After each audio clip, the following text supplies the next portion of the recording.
So Gabrielle, I'm not sure who starts the meeting, so. Yeah, I guess we're gonna have me do it until we can elect the chair. Yeah, Is that the yeah. plan? Yeah, I think that's what the direction that kind of Phil had said. That was, what you guys did last time. Great. Happy to do it. All right. Are we ready? Yeah. Oh, okay, great. I'll call to order the meeting of the Resource Conservation Commission on May 8th, 2023 at 6:32 p.m.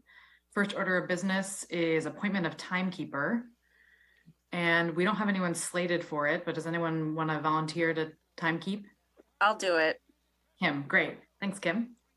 Next up is public appearances for non-agenda items. And I don't believe we have anybody on screen. Anybody in chambers? No, ma'am. Great. So we can move on to item 3, approval of minutes. The draft minutes from March 13, 2023. Are there any comments? I don't have any. I'll take a motion. I'll make a motion to approve the March 13th, 2023 meeting minutes. And can I get a second? Perfect. No comments? Any further discussion? Okay, great. All those in favor of accepting the minutes, say aye. Aye. Aye. Aye. Opposed, say nay. Motion carries. Next up is our agenda items, new business. 4A is elect the new RCC chair and vice chair. Do we need any background on this, Ben, or do you want me to? Go for it. Okay, great. So we need our new RCC chair. We elect it, we do a new one every single year. So would anyone like to nominate themselves or somebody else for the position? I think it's every 2 years.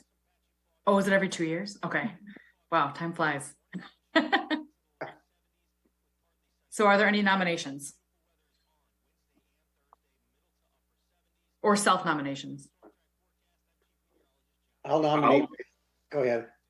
Go ahead, I'll John. say I'll nominate Ron French for chair. And will you accept that nomination, Ron? Yes. Great.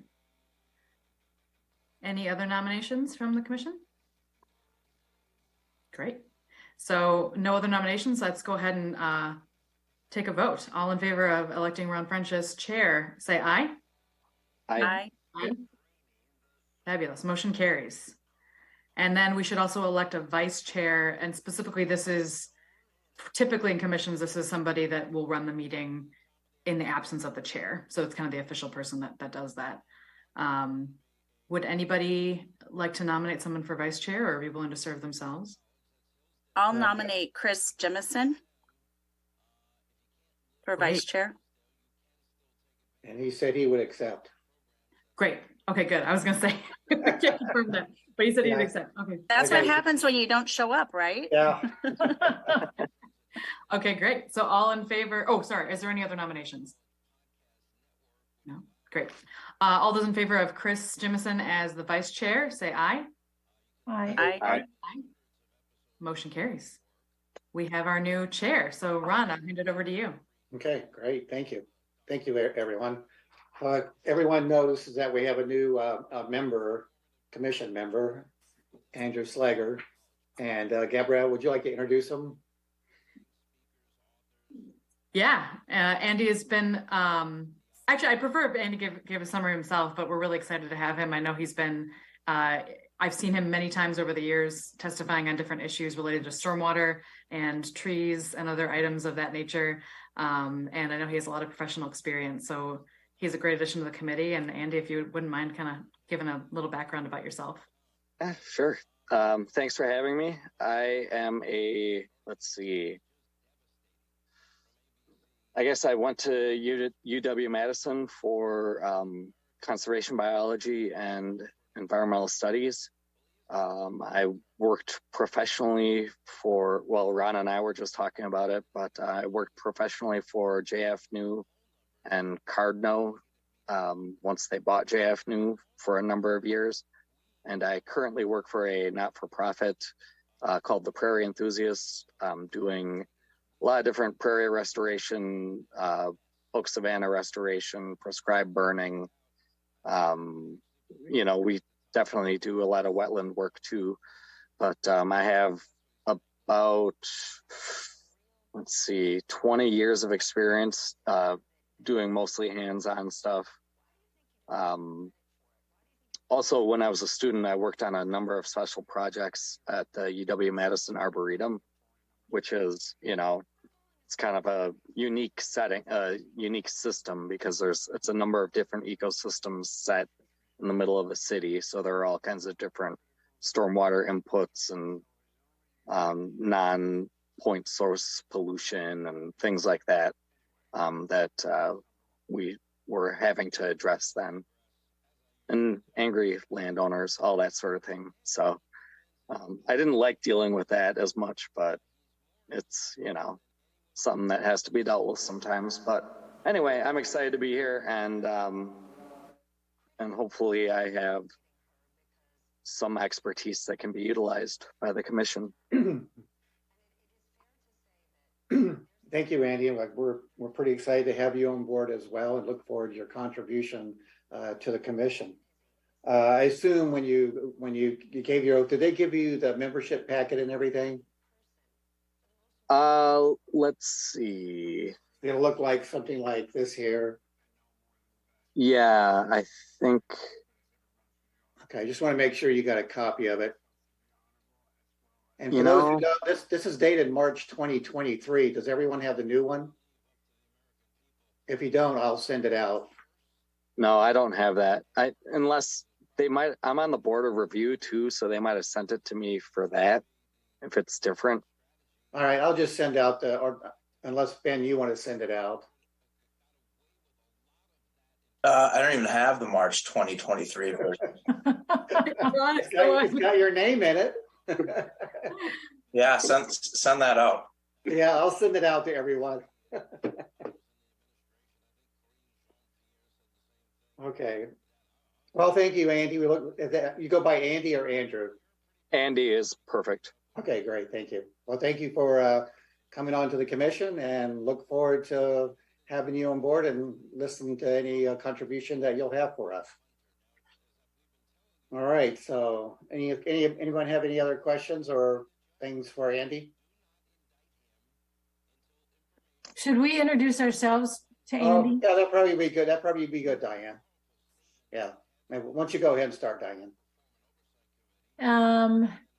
I'm Diane Streck, obviously. I've been on the commission for a long time. Professionally, I'm a CPA. I got interest. I was invited to join the commission because I was concerned about construction site recycling, and it's just gone on from there. Perfect. Thank you. Josh? Hi there, I'm Josh Nackert. I've been on the commission a little over 2 years now. Thought an opportunity to get involved in local matters on sustainability and resource conservation clearly after moving here about 4 years ago now, and have really appreciated the discussions that happen here, the stuff we get visibility to, and the projects we get to work on together. So excited to have you join all that. Thanks, Josh. Bill? Hey, Phil Groupie. I'm the city's sustainability specialist. I've been with Fitchburg for about 3.5 years. I got some background in environmental education, energy efficiency data.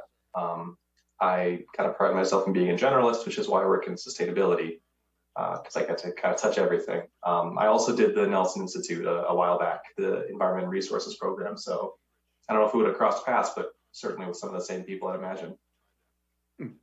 Thanks. With the city, sorry, I should say, so with sustainability, I handle a lot of the renewable energy for the city, bike networks. So I also staff the bike committee, and then kind of a number of other projects that I get pulled in on, but those are the primary ones.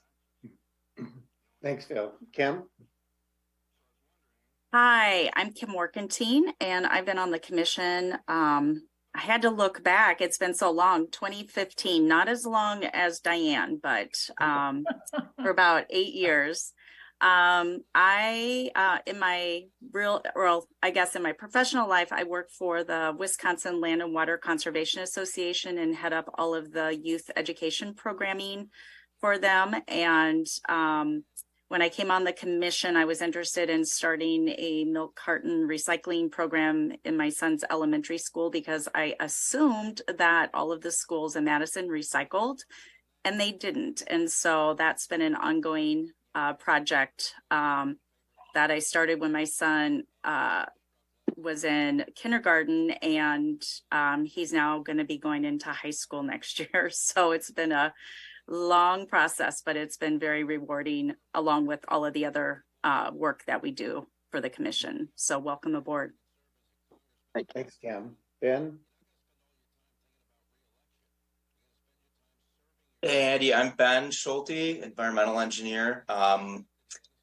Mostly involved with kind of stormwater projects, as well as refuse and recycling. Anything stormwater related really is kind of, where you'll find me working on. Yeah, been with the city for about 1 year now. Yeah, been enjoying the RCC, and just in this past year, we've done, a lot of cool stuff, and it's been a good time. Thanks, Ben. Gabriella? Hi, I'm Gabriella Gerhart. I am the Alder representative for the commission. I represent District 2 in Fitchburg. So kind of, I live near McKee Farms Park, but it's kind of very central in the city and all the way up to North Fish Hatchery Road as well. And I was first elected in April 2020, and my background's in geology. So climate change was a really important issue for me, and sustainability for the city.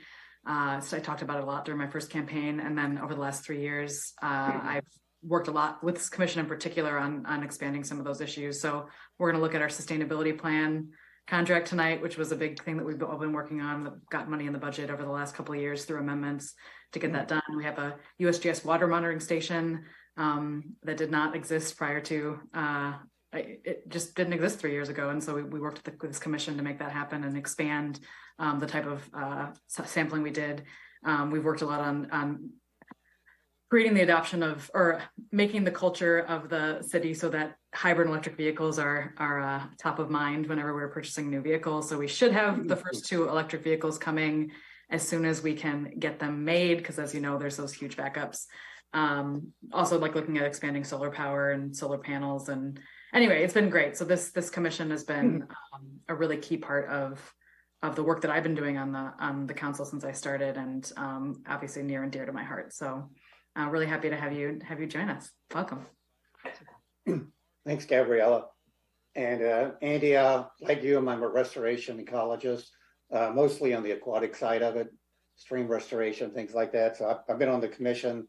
This is my 4th year. So I've been a chairman the last 2 years, and it looks like I'll be a chairman for the next 2 years. But done a lot of restoration work, and ecology is my background, particularly in water quality and things like that, and stream restoration.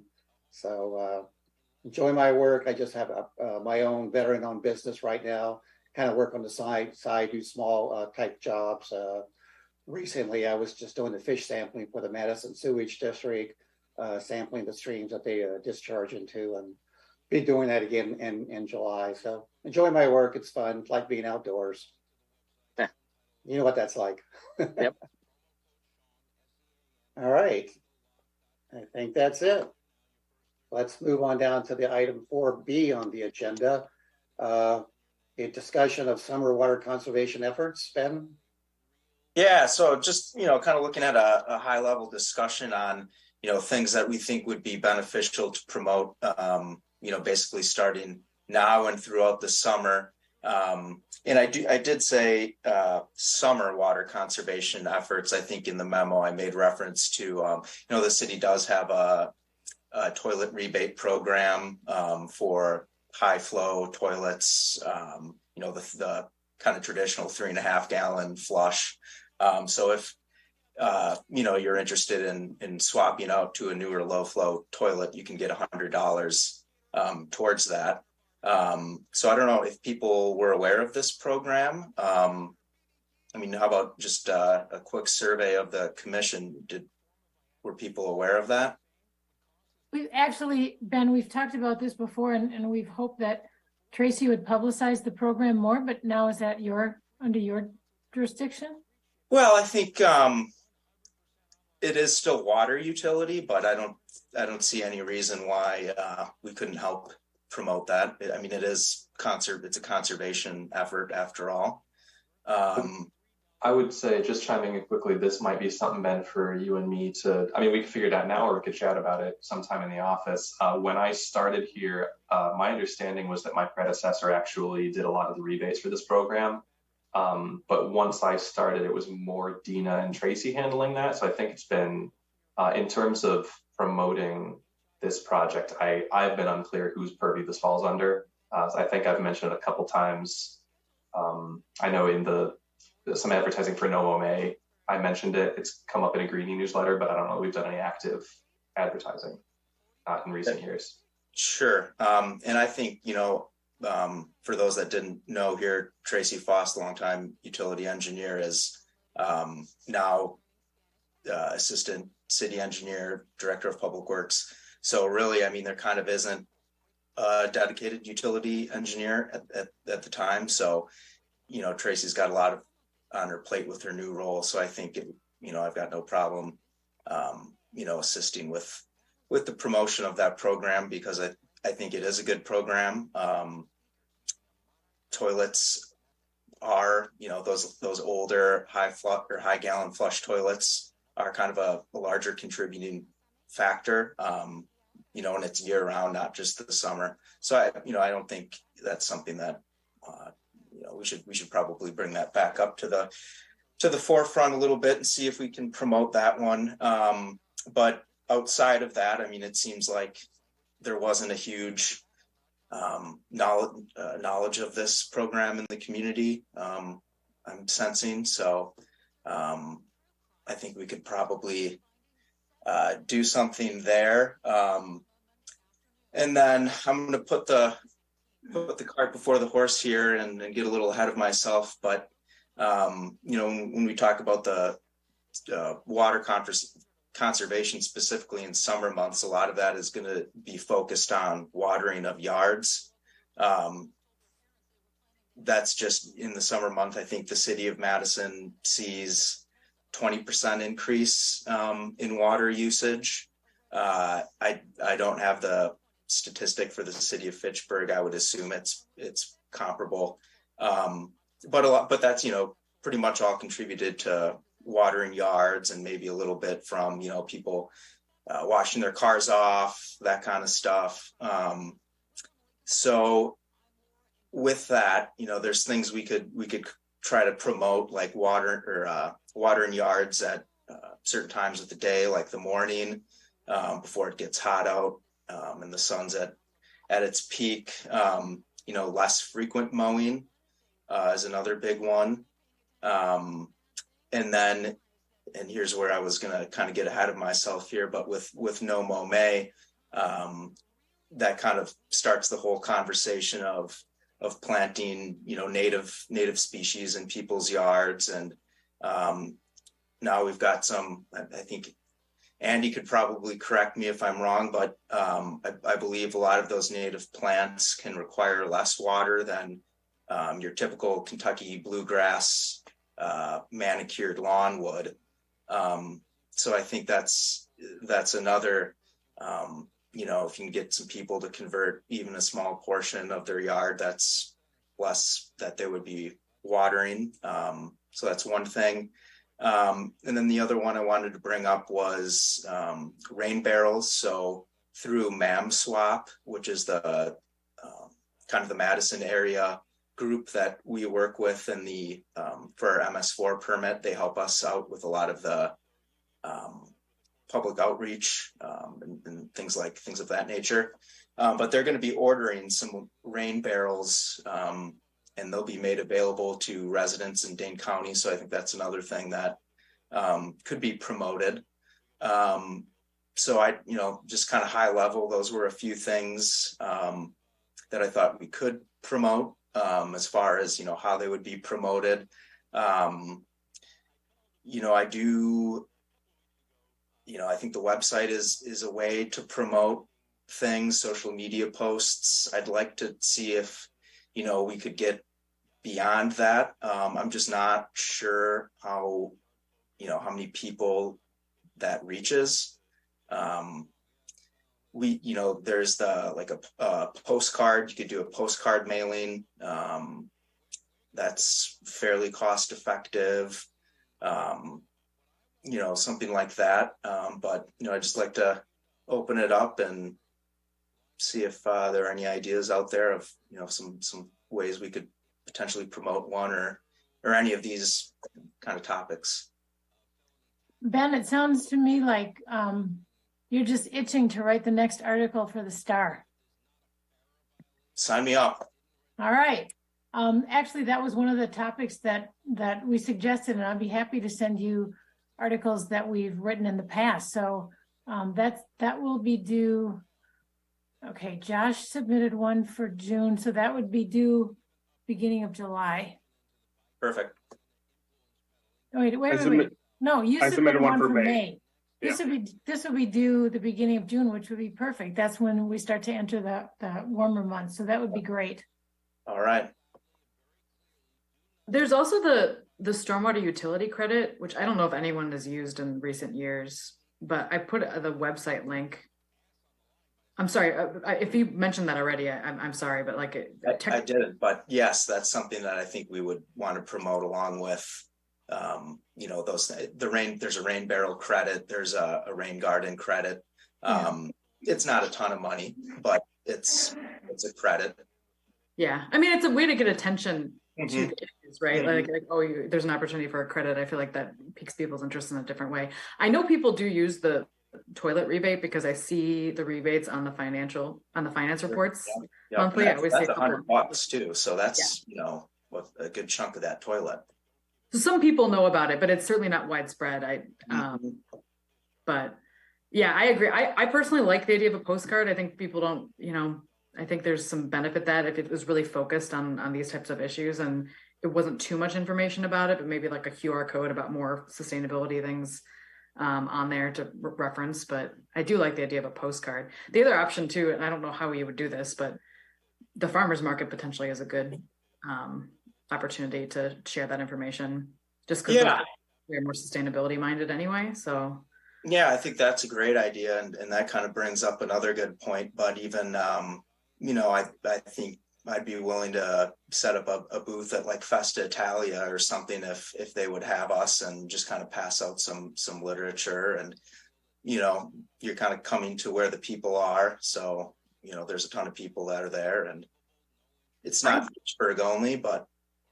Yeah, no, I think that's a great idea. And I like at the farmers market we're doing some sort of 40th anniversary of the city day where we're giving away bags, reusable bags, I think.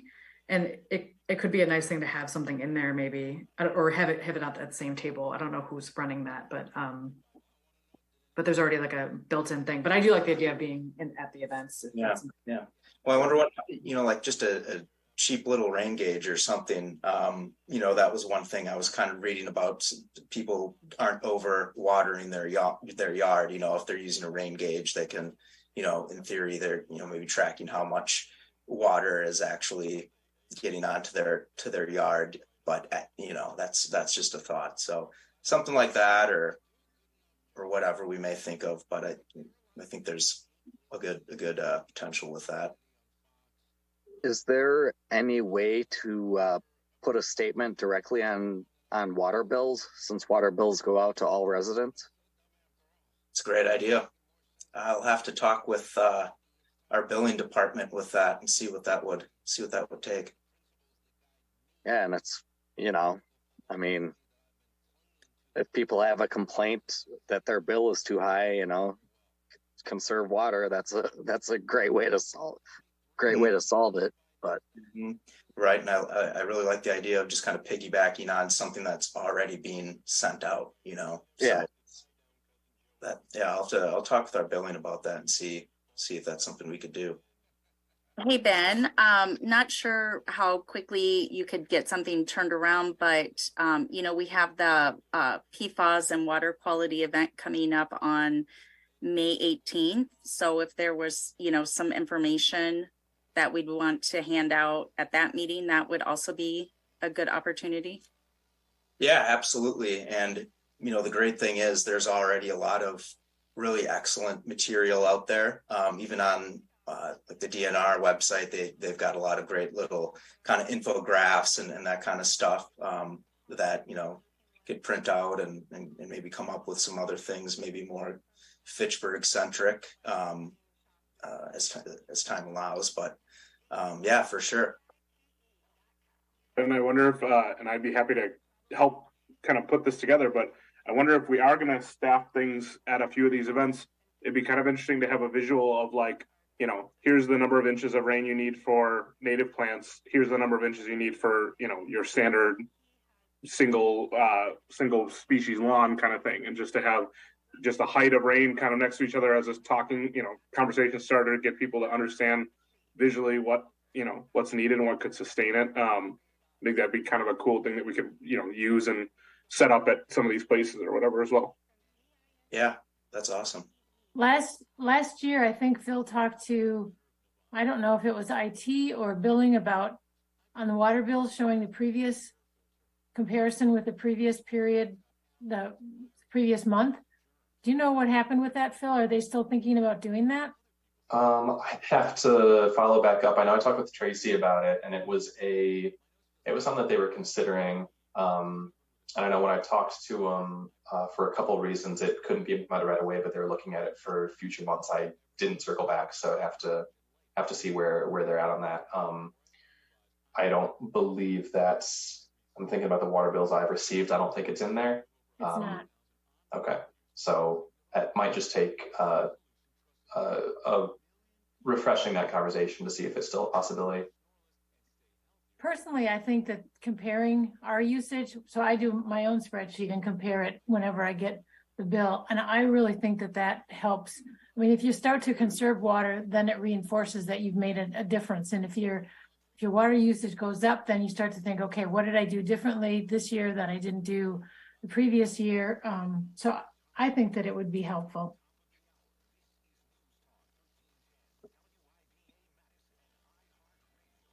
Well, we're gonna have to talk to Billing about a couple things. Well, certainly, it's one from working in energy efficiency. That's one that there's a decent amount of data that getting something like that in your bill can have an impact on behavior. Not in everyone, but a decent number of the population. So it could be worth including.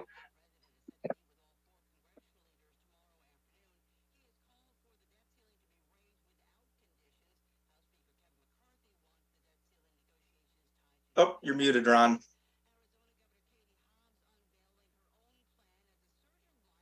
There we go. Sorry about that. It was muted. Okay, thanks, Ben. So let's move on to item 4C, approval of resolution R-96-23, authorizing a contract with Pale Blue Dot LLC for City of Fitchburg Sustainability Plan. Is there a motion to approve this resolution? I move approval. Second? I'll second. Okay. Open for discussion. Phil? I have a couple questions. When I looked at the payment schedule, or let's see, on number 4, compensation, and it gets milestones for certain amounts to be paid. And then I looked at the number 5, payments to vendor. How are those two coexisting? It's a good question. Let me pull up. Sorry, I have their proposals up right now. I need to pull up the contracts as well. So the way that works, essentially the language of number 4, talking about a lump sum, it just indicates that this work is done for completion of milestones, or the payments are being dispersed for completion of milestones. This is not like a time and materials kind of contract where they're going to hit a certain number of hours and cut us off. So the lump sum just indicates that we're agreeing to a contract amount. And if we decide, and this language is further on in the contract, if we decide we want to add things that aren't in the scope of work right now, that's going to cost extra. But to complete what's actually in this scope of work that we're signing, whether it takes them 200 hours or 300 hours, it will cost that amount to the city. So that's the language of 4. That's what it means by lump sum. And then the payments, with number 5, as work is completed, the payments will be dispersed at intervals when deliverables are given to the city. So are you saying that number 5 is saying when those milestones are met, that's when the city will make payments? Right. Because to me, number 5 reads that almost in contradiction, that as they bill hours, we're going to pay them. So think of it, where it says work effort and percentage complete for services. So, if you're looking at the research existing conditions is a little over $12,000. Once they're halfway done with that research, that would be $6,225 due if that's done in 1 month. But it's based on percent of each of those deliverables, not number of hours put in. Okay. More general question. I think that you and Ben conducted these interviews. So can you explain to us why you selected Sure. this group? Yeah, so just to give a quick, a little background for Andy, just because you've just jumped into the fire in this one. Fitchburg does not have a sustainability plan. We have a number of plans that overlap with sustainability. We've talked to council about this. We've gone to the committee of the whole. The RCC has gone to the committee of the whole and talked about the need for a sustainability plan, where we have a lot of elements housing plan, and we have agriculture, and we have a comprehensive plan. We have bike and pedestrian plan, but we didn't have anything that one brought all this together for a sustainability lens and kind of prioritizing how do we decide which of these projects are the most important to work on, what are the city's goals in areas where these all overlap. But also we didn't really have anything that had a deep in-depth plan on energy, on waste, on water. So as part of a 2019 clean energy resolution that set goals for the city to achieve different milestones for renewable energy usage and overall energy use decreases for fossil fuels. One part of that clean energy resolution also called on the city to create a sustainability plan with particular focus on energy, water, waste that address sustainability and resiliency. So sustainability plan is something the RCC has been pushing for well over a decade for various reasons. I think largely budgetary, but for various reasons it has not been done yet. So as Gabriella mentioned, we got budget into the 2022 calendar year, carried over to this year to start a sustainability plan. So Ben and Brad Sipple, the community development planner, and myself, we had a 3-person panel, put out an RFP in, I want to say January. We had responses by the end of February. And in March, we conducted interviews with 5 different bidders. Couple in state, Pale Blue Dot here is out of state. They're from the St. Paul area in Minnesota. We ended up interviewing 3 of the bidders that we had. And they were really strong proposals, really strong presentations. The thing that set Pale Blue Dot apart from the others was their experience is just unmatched. They've done dozens of clean energy plans and climate plans and sustainability plans for municipalities around the upper Midwest and elsewhere in the country, but especially in the upper Midwest. We really felt that they had a good grasp on how a plan like this should be conducted, on what municipalities like Fitchburg are looking for, what can be completed within a certain amount of time. We just really, their initial proposal kind of blew all 3 of us away. And then through the ensuing discussions with them, just really felt good about working with this group. I think there were 3 that all would have been strong contenders. And it as Ben would tell you, I deliberated long and hard about this. It was, I think Ben and Brad were more confident early on, like, obviously we got to go with Pale Blue Dot. And I'm looking at all 3 of these saying, these are so good. I want to work with all three of them. What if we can just do a little like an a la carte menu here? They really are excellent. And yeah, at the end of the day, the costs were comparable between all three.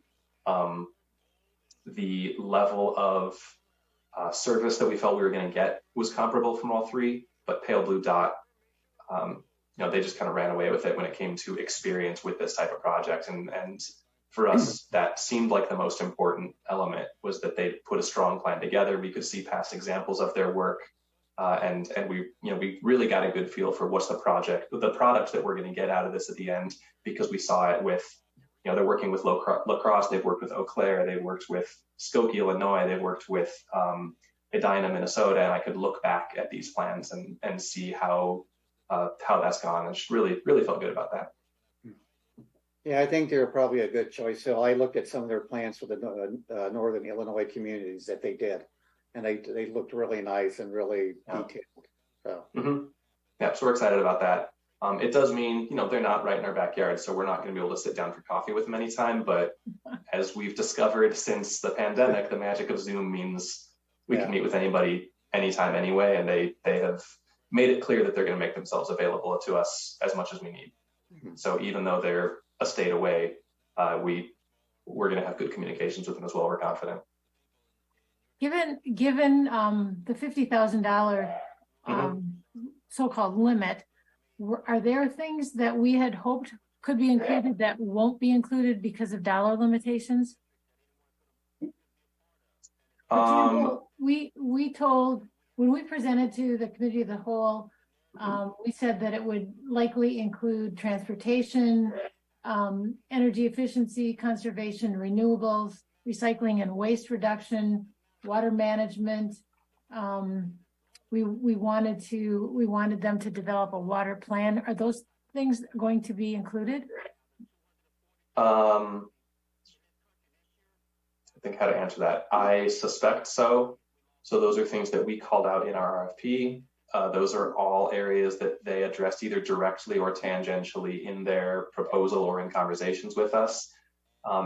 If we go through some of their scope of work early on, after they've gone through kind of the baseline mapping what the current conditions are, doing a greenhouse gas inventory, looking at vulnerable populations, flood risk, things like that, climate risk in different parts of the city, then we're going to create essentially a task force that will meet several times. And one of the early discussions, after just getting to know each other, talking about what our goals are for this, is really diving into what is it that we want this sustainability plan to accomplish. And obviously we have our list of priorities coming into it, but we want to have representatives of the community, residential and business and other organizations.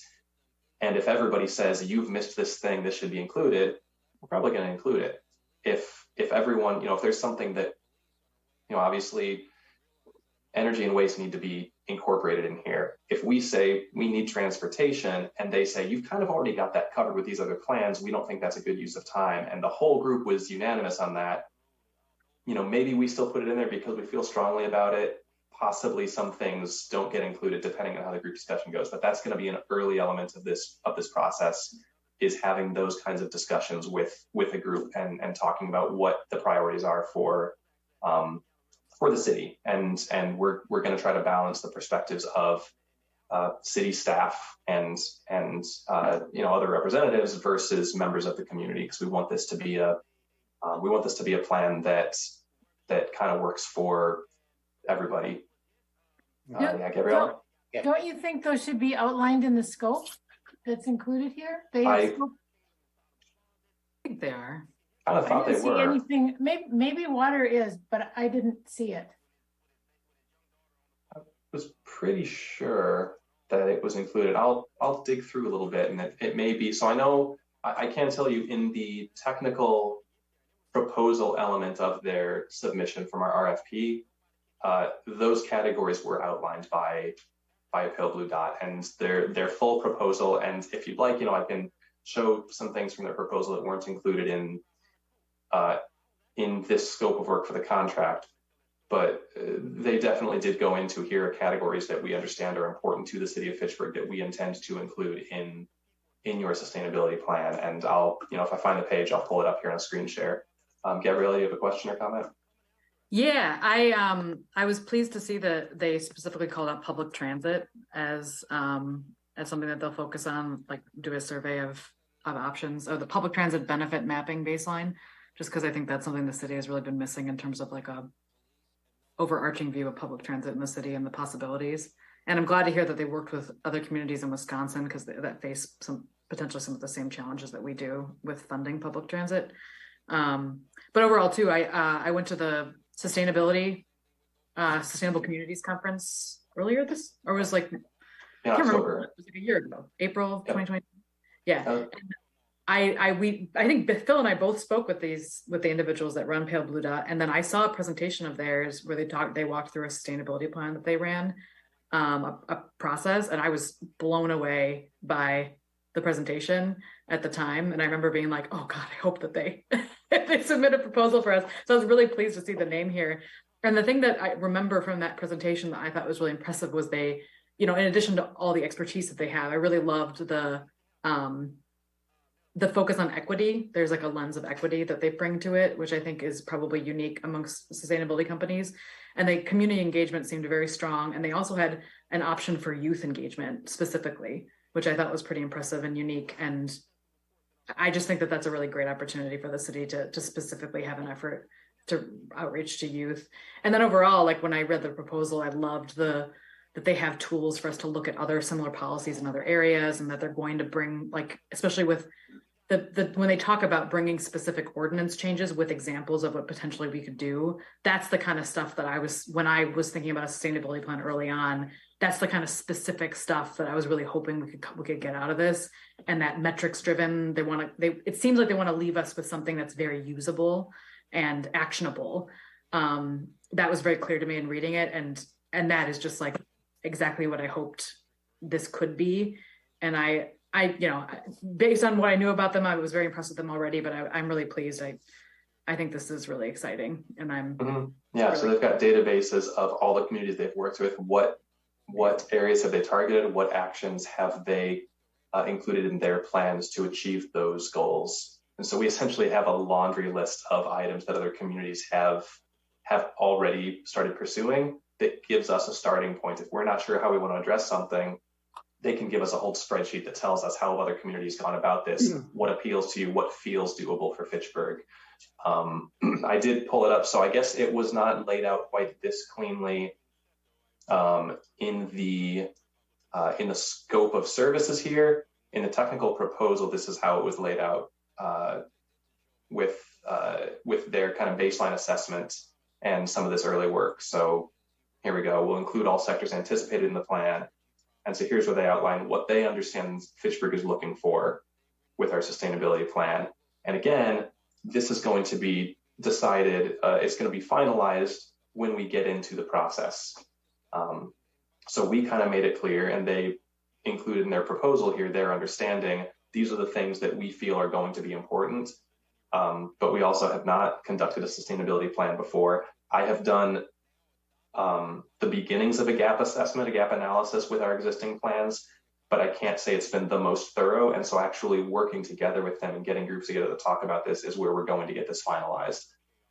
But I would just caution you, Phil, to make sure that the contract and the scope that's in the contract, it reflects what you actually understand them to do, and keep that. I mean, if it's just because it's in the proposal doesn't mean that it's going to be in the contract. And I don't know anything about this company, and I'm not implying that they're trying to slip things under. I just want to make sure we're under the same understanding.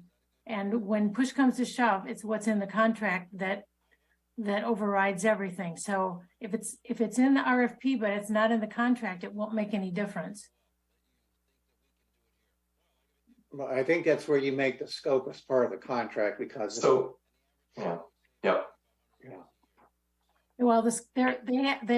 they have attached a scope, and that's what I'm saying.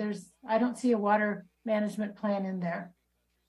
So is this proposal a contract document or no?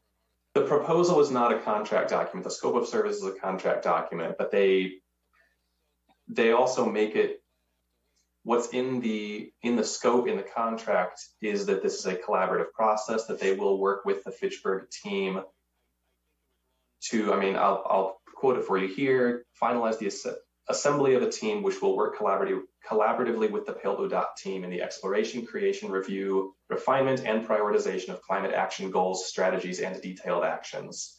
I don't think there is anything in this. I don't think there's anything in this contract that gives me concern that they would dictate to us that we take something out that we feel is important.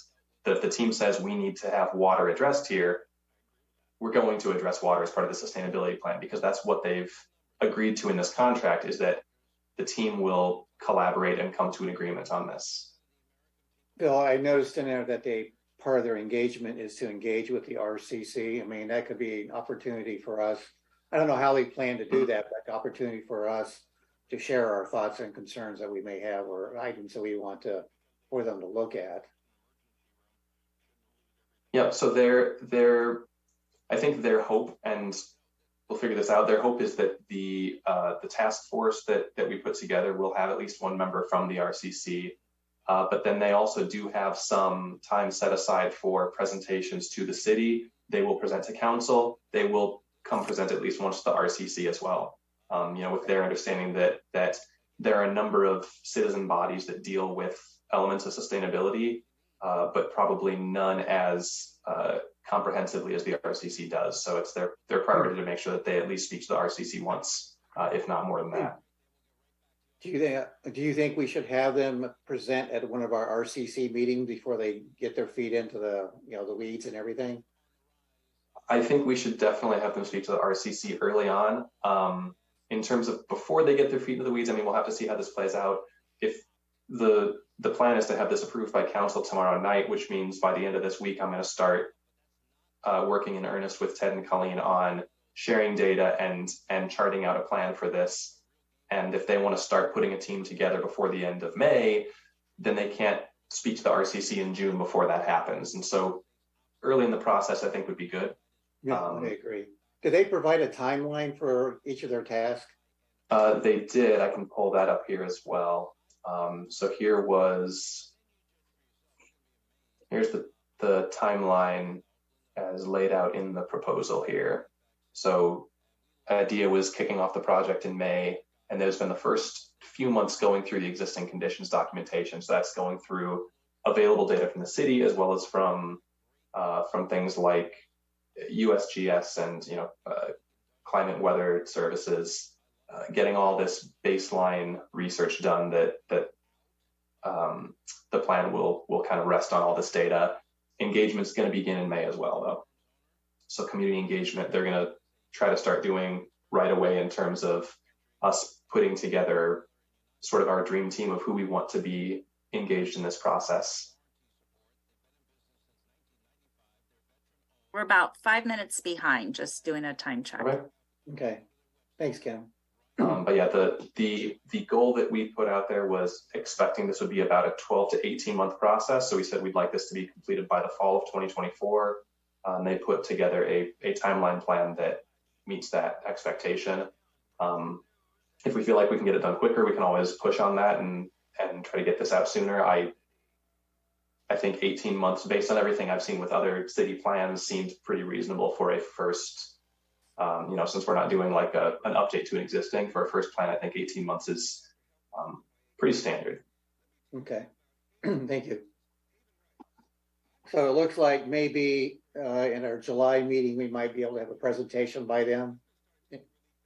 Thanks. Which is the meeting? So I know we've been doing September as the sustainability focused RCC meeting. Is June or July the stormwater focused one?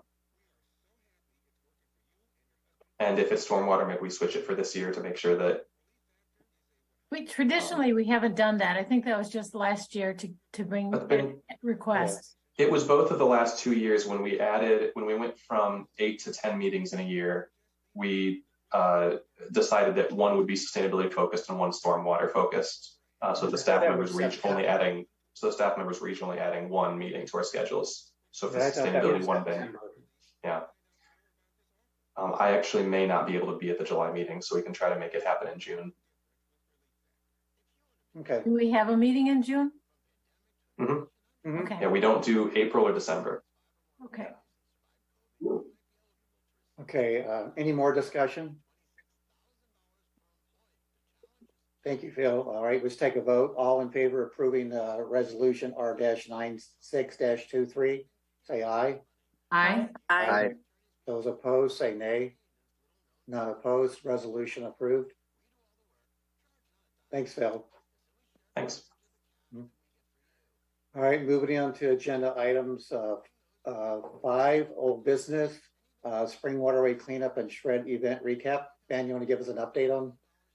Yeah, so for anyone that was out at the spring waterway cleanup, you enjoyed a beautiful day. It was absolutely perfect to pick up some trash. And I can't really compare and contrast attendance to past time super well, but at Dunn's Marsh we had, I want to say, 7 people come out, which was a good number. We were able to collect 12-15 bags. So yeah, that was it was a lot of fun. Met some great people.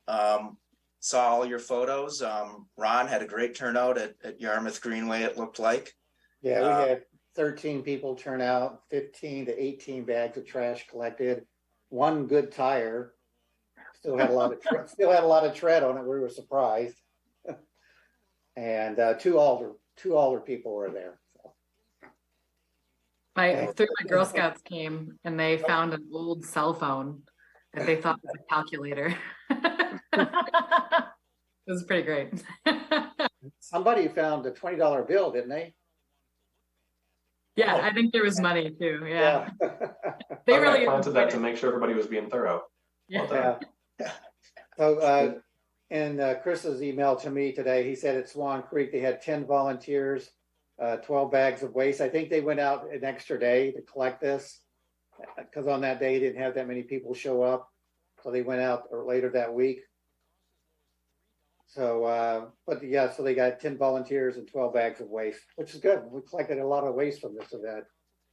I ended up going out solo that morning because I hadn't gotten anything out earlier, and did stretch by McKee Farms Park there. And in a crazy turn of events, found a glove that my daughter had thrown to my wife, and it went down the storm drain like weeks before. And somehow, while picking up trash, there was the glove in the ground. So my family got a huge kick out of that. I got 1 bag on my own there. There's your reward. Nice. Well, thank you. That's great. Corey Hill, we always have a very small turnout, but it was myself, my son, and our neighbor who heads up the community gardens down there. And we were able to get 4 bags and we hit all of the areas. So we were able to get everything picked up. So it was a lot less trash than previous years, which was very exciting to see. Mm-hmm. Well, that's great. So yeah, just a big thank you to everyone that came out and helped out. Probably got like 40-50 bags picked up. So that's very good. Yeah, great. Shred event, not quite as nice of a day, but it did not seem to deter people. Phil, I believe it was 3.1 tons of shredded paper. 3 tons? That sounds right. 3.1, 3.2, somewhere in there. So that was in the fall we had, I want to say in the fall we had like 2.7. So it was an increase over the fall. Yeah. Same with recycling. Same with the electronics recycling. In the fall we had, I should really just look this up instead of, do you remember the numbers, Ben? Yeah, I think it actually for electronics went down. I want to say it was like 16,000. We have 6.2 tons of electronics. In the fall we had 5.37. So it was a decrease over last April, but it was up from the fall. So it was a steady stream of vehicles coming through. Can I make a request for future interviewees for Fact TV that somebody bring us those stats again? Because I think I had one off the top of my head, but unfortunately I couldn't recall many of the others. So apologies for that. You know, the first time he interviewed me, I think I said we'd had 12 tons of electronics the previous year, and it was 12,000 pounds. So that's all right. No one's going to fact check you. I couldn't remember the name of the electronics recycler. I felt bad about that. It was, yeah, it was a little rough. Well, Yeah, we'll hope they don't watch it. Yeah. For the shredding event, one of the shredders broke down in the last hour. So we were kind of panicking. They went and called in another shredding truck, but They were able to get a truck there, though, which was impressive. yeah, we were able to get a truck there. In the meantime, we were packing, we only had one truck there to begin with.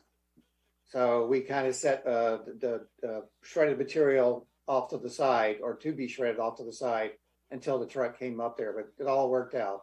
So a little bit of a panic there. And I would say traffic flow, it felt like it went better this year just Yeah. because of the steady stream. We didn't really have a huge lineup, like we've had in the past in terms of people lined up on the street coming in. But I think having staff stationed at the other driveways was very helpful. So I felt like this year it went very smooth. Yeah. The mayor did request. The mayor did request the flight control wands. She'd like those for next year. So I don't know if that's in the budget or not, but she was Yes. really. I'll have to figure that I love out. it. Good idea. So yeah, that's kind of the recap. I'll have to find those. I'll have to get those videos and share them with you guys. The waterway one and the shred event one. Scott was out there taking some video, so I'll get that shared with you all. Okay, great. Thanks, Ben. Okay, item 5B on the agenda is the e-bike event, our annual event coming up in June. Hopefully everyone got a flyer, copy of the flyer of the event. I noticed it was posted in City Hall today, and I shared it with our spokesperson, Julie Matthew, with Will and Sprocket. We've added another vendor to be there. The cargo bike shop is going to be there with their cargo bikes. So we'll have a whole multiple different types of e-bikes that's going to be at this event. So Julian's really building it up with this company to have a lot more resources out there. We'll have giveaway prizes, and I think it's going to be a very well-attended event. Looking forward to that event. It sounds really nice. Ron, are you going to need any of us to get there early to do anything for setup? Yeah, I think it'd be nice to have some people there get there like 20 minutes early, because I'm not sure how Julian or Tim from Cargo Bike, they might need some help. So I'll kind of go ahead. I can get there early if you'd like. Okay, I'll be bringing my e-bike over, mountain e-bike, to show off. Nice, yeah. Just let us know if you need anything, and we'll help out. Yeah, I don't think since we're not doing pizza this year, because there'll be a lot of touching of the bicycles and everything. And Chris was kind of concerned that there'd be a lot of greasy fingers touching the bicycles and things like that. So I think that's okay. I don't think we need to give them pizza all the time. yeah. Yeah. Plus they will only donate it to one event a year, and I was able to get it for the PFAS event. So. Okay. But we will have prizes to give away. So hopefully. Thanks for organizing it. Yep. Has this been sent to the bike committee and or Bike Fitchburg? Yes. Okay. Great. Yep. Do you know if they are planning to attend, Phil, or? I'll follow up again. I think Mark, the bike committee chair, is planning to attend, but I need to confirm with him. Okay, thank you. I'll send it to TTC as well, the Transportation Transit Committee, because I think they might be. Okay. All right. So Kim, did you want to talk about the PFAS event? Yes, I was just going to ask if I could talk a little bit about that before I talk about the other issues. So our outreach committee met and kind of solidified the event coming up for PFAS and our water quality, May 18th. And we will be at the library, and I think Chris sent out, I think, a flyer, or if not, he will be sending out a flyer. He did. Okay, that's what I thought. So the event will be from 6 to 7:30. Unfortunately, Chris is not going to be able to be there for the event. He had an event come up that he has to be at. So Ron, I just wanted to check with you. Are you going to help introduce our speakers at that event? Yep. Okay, I'll be great. there. So Sharon, who serves on our outreach committee, and I will be doing setup for the event. And so we need somebody to pick up pizzas from Ian's at 5:30. I've got all of the arrangements made, so it would just be a matter of somebody picking up 3 pizzas and getting them to the library. So I'm wondering if there's anyone who would be willing to help with that for the event. Can you remind me of the date? Yes, May 18th at the library. Where's Ian's at?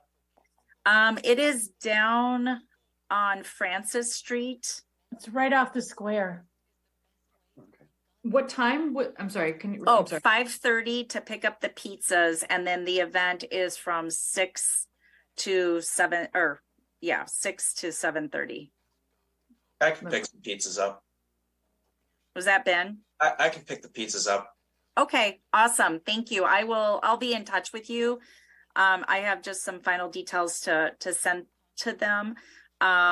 But we were also able to get some giveaways for the event. So we'll have pizzas.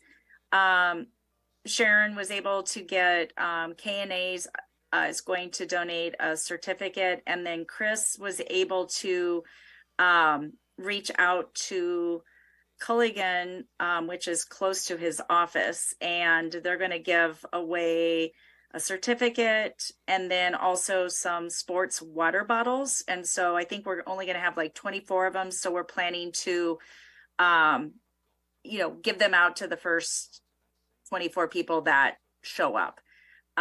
We will also do a sign-in. We'll have a sign-in table. So I probably need to talk with Ben or Phil about if you're able to just print out a sign-in. I know Erica used to do that and bring that, and I can staff the sign-in table. So I'll probably just reach out and follow up with you guys on just some last minute details, but everything else we should have under control.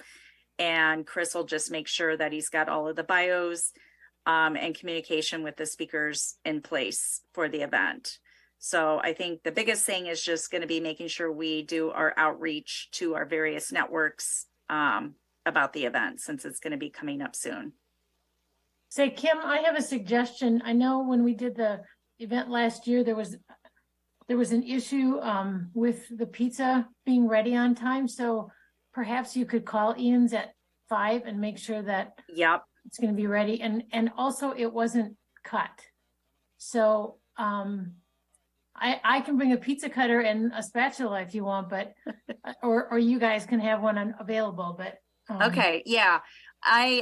Yes, and I have to, before the event, I have to fill out a form and explain how I want it cut and, into squares and that sort of thing. So okay. I will definitely follow up and make sure to put in a call ahead of time as well. Thanks. And then Sharon and I are going to be seeing, I think they have a cooler up at the like a water cooler because we don't want to bring plastic cups or anything like that. So we're gonna have a cooler that'll just have water, and if they don't have cups up there, then we'll just get like paper cups for water. And then hopefully people are pretty good about bringing their own water bottles these days, but that's kind of the plan for water and pizza, and then the giveaways. Kim, is someone bringing paper plates and napkins and things like that, or?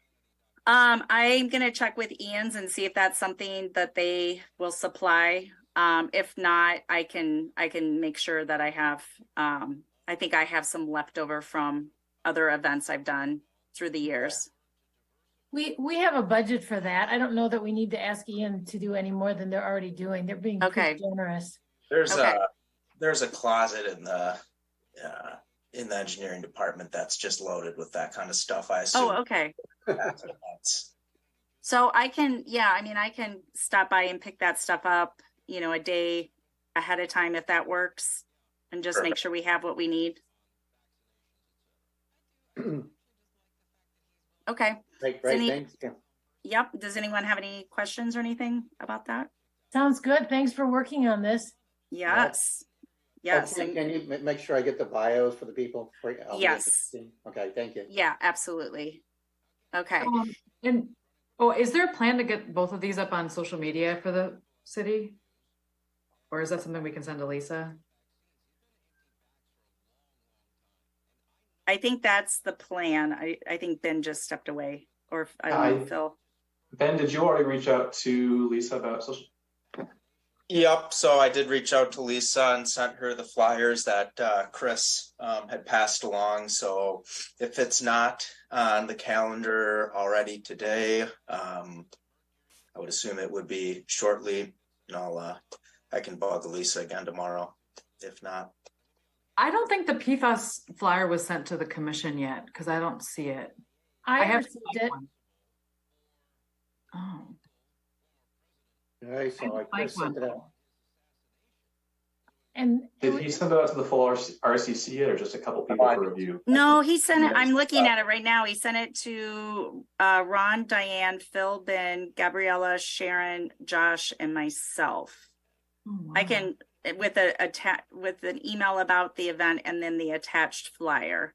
He sent it on, let's see, what day? On May 5th at 5:50 p.m. That's weird. Oh. I can forward it to you If you again. wouldn't mind, yeah, I don't know Sure. why. do we have our Andy's email address now? Has something been sent around with that? Because it'd be nice to include him when you Yeah. send this. Andy, I just forwarded you the bike one, but Okay. I don't have the other one right now. I don't but have Andy's email, so I can. Is it on for this packet? Yes. oh, there you go. Good call. Okay, I'll forward it around again. All right. Perfect. Okay. All right, so Can you go to, I guess the next on the agenda is 5C, the summer yes.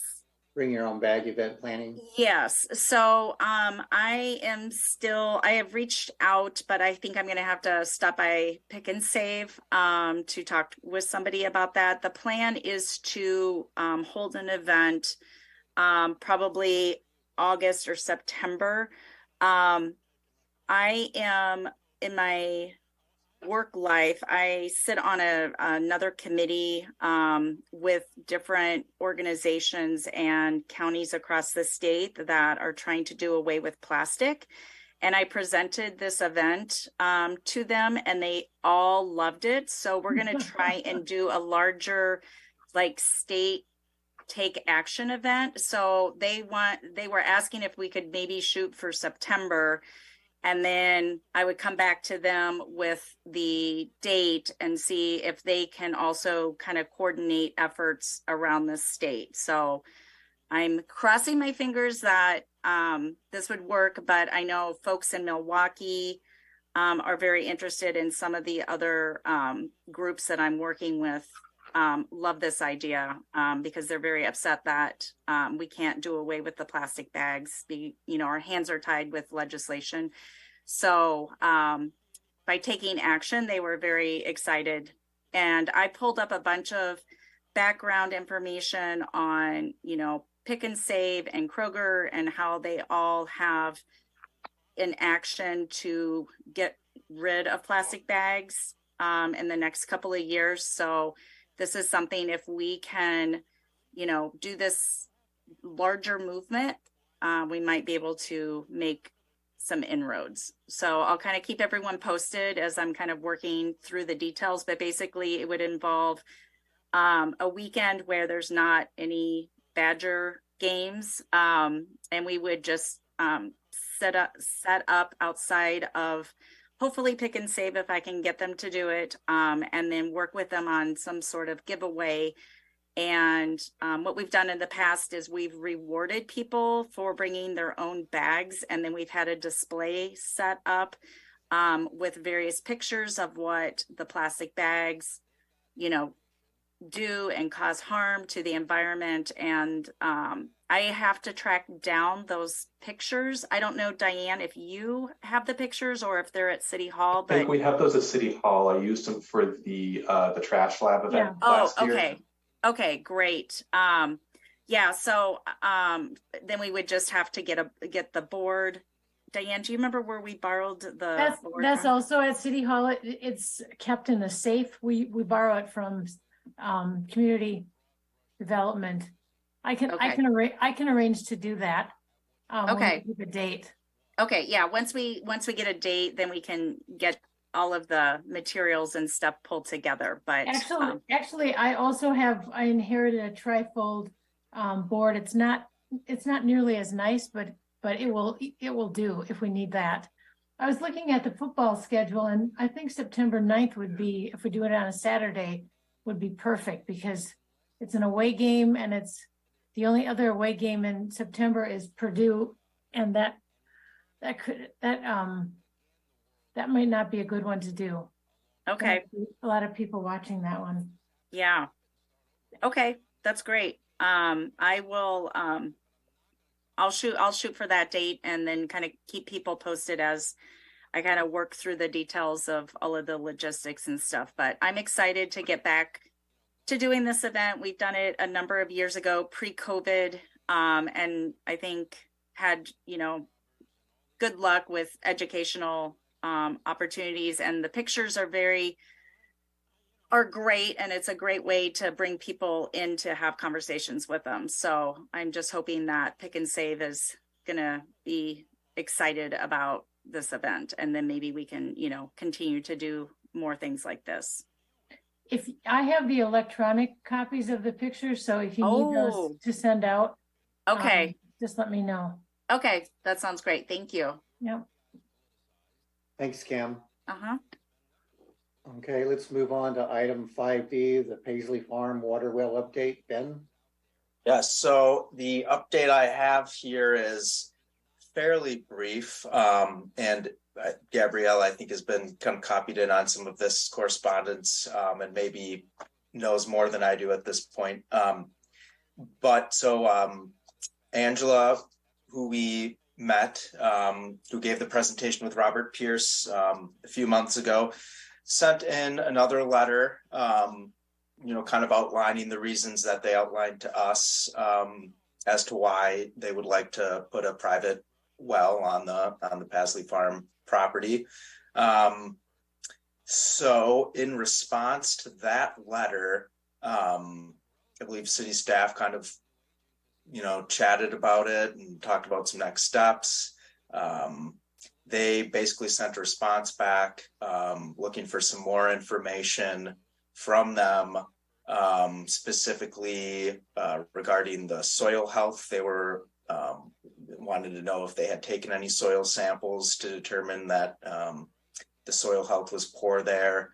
There was another question posed, if they had gotten the water tested from any adjacent wells, just due to, these upper aquifers sometimes having more PFAS and nitrate contamination.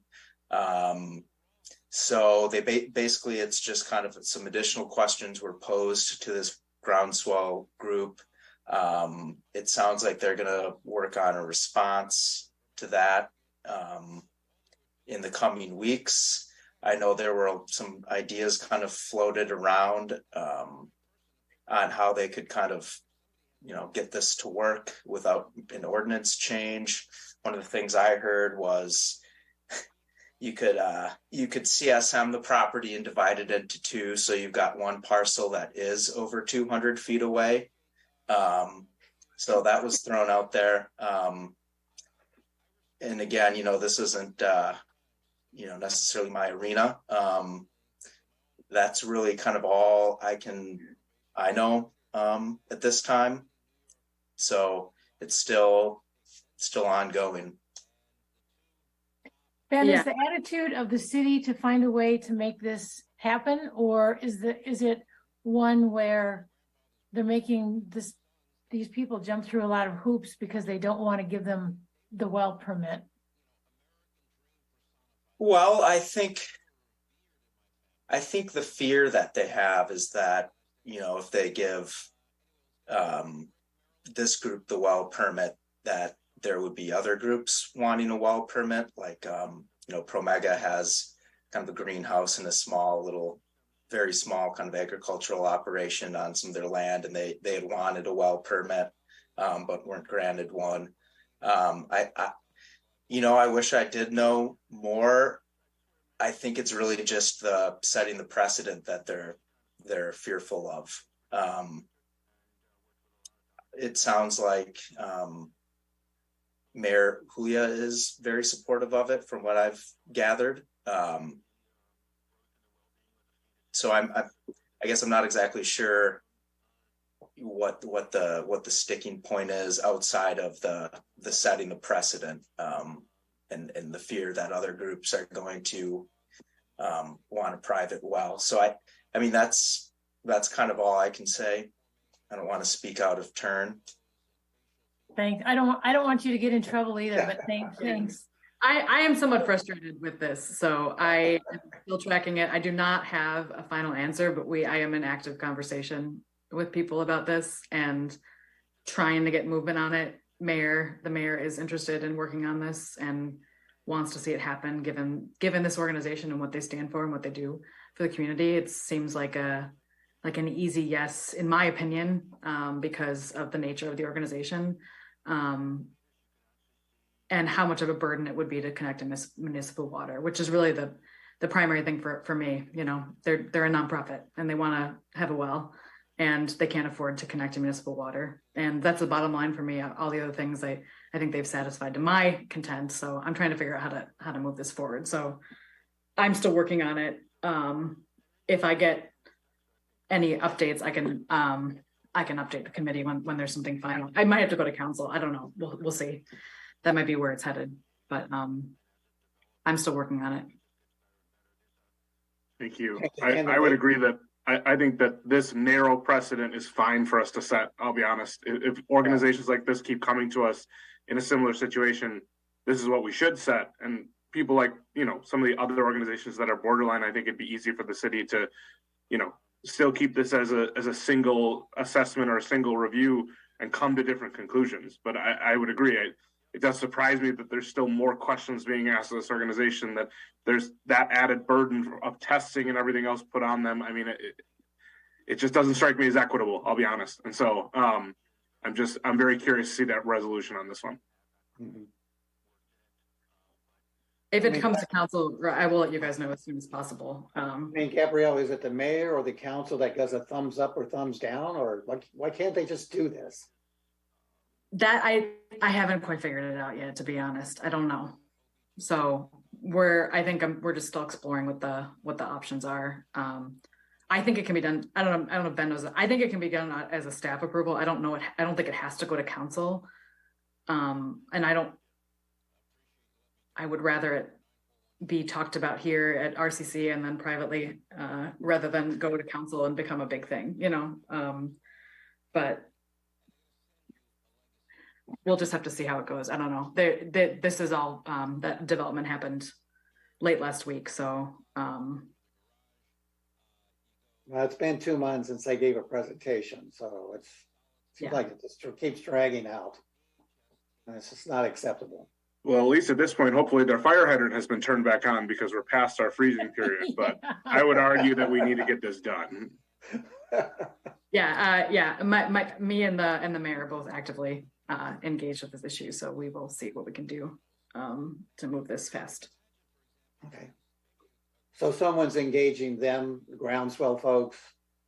Yes, what's going there on. is communication between parties. Okay.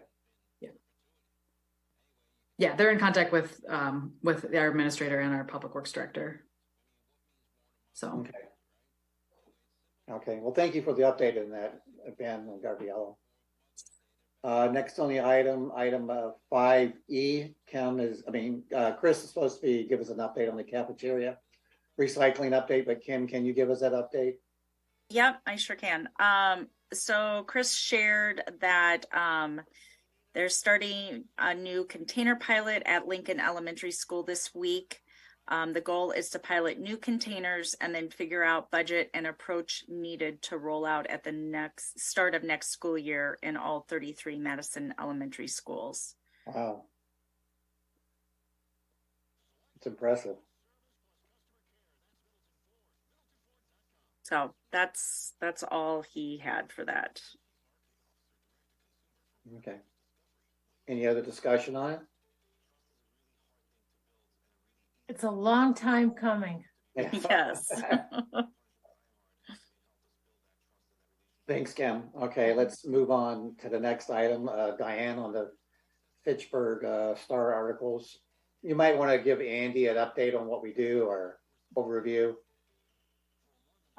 We write, at least we've committed to write for the last couple of years, at least 9 articles for the Star, which is hopefully you get the Star in your mailbox, the local newspaper. And in the packet, there are some topics that we've thrown out about writing about, and some people have already written several articles. Let's see, I can send you, these are supposed to be persuasive articles. I can send you the guidelines that we've been working with and the deadline. And actually, if it's sustained, you can write on, if you're inclined, you can write on anything sustainable. That might be too much of a nutshell, but I'll send you the information. And I'm curious, have you read any of our articles in the Star? Not to put you on the spot, but we've been hoping to get some kind of a questionnaire done since Erica was on board about asking Star readers, do they read this or not? But have you seen any of our articles? I honestly don't really read the Star. Okay. I get it, but it ends up, That's okay. That's all right. Sorry Yeah. to put you on the spot. Just You don't have to curious. read it now. Yeah, now you have to read it because you might be writing it. Yeah. Well, if I write, that's definitely community engagement.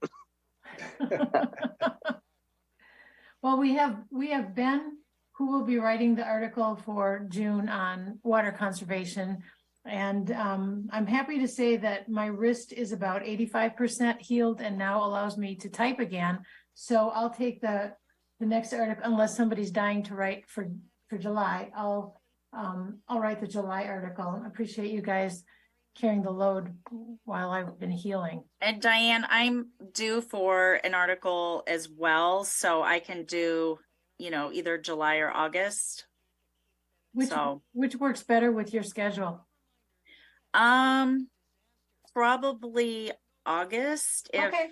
if that's all right. That works. That's great. Okay. I'll do July and you can do August, and then we'll work on the rest of the year later. Great. Perfect. And Andy, if you do read these and you think of a topic that you'd like to write on, just shoot me an email and let me know. Mm-hmm. Okay.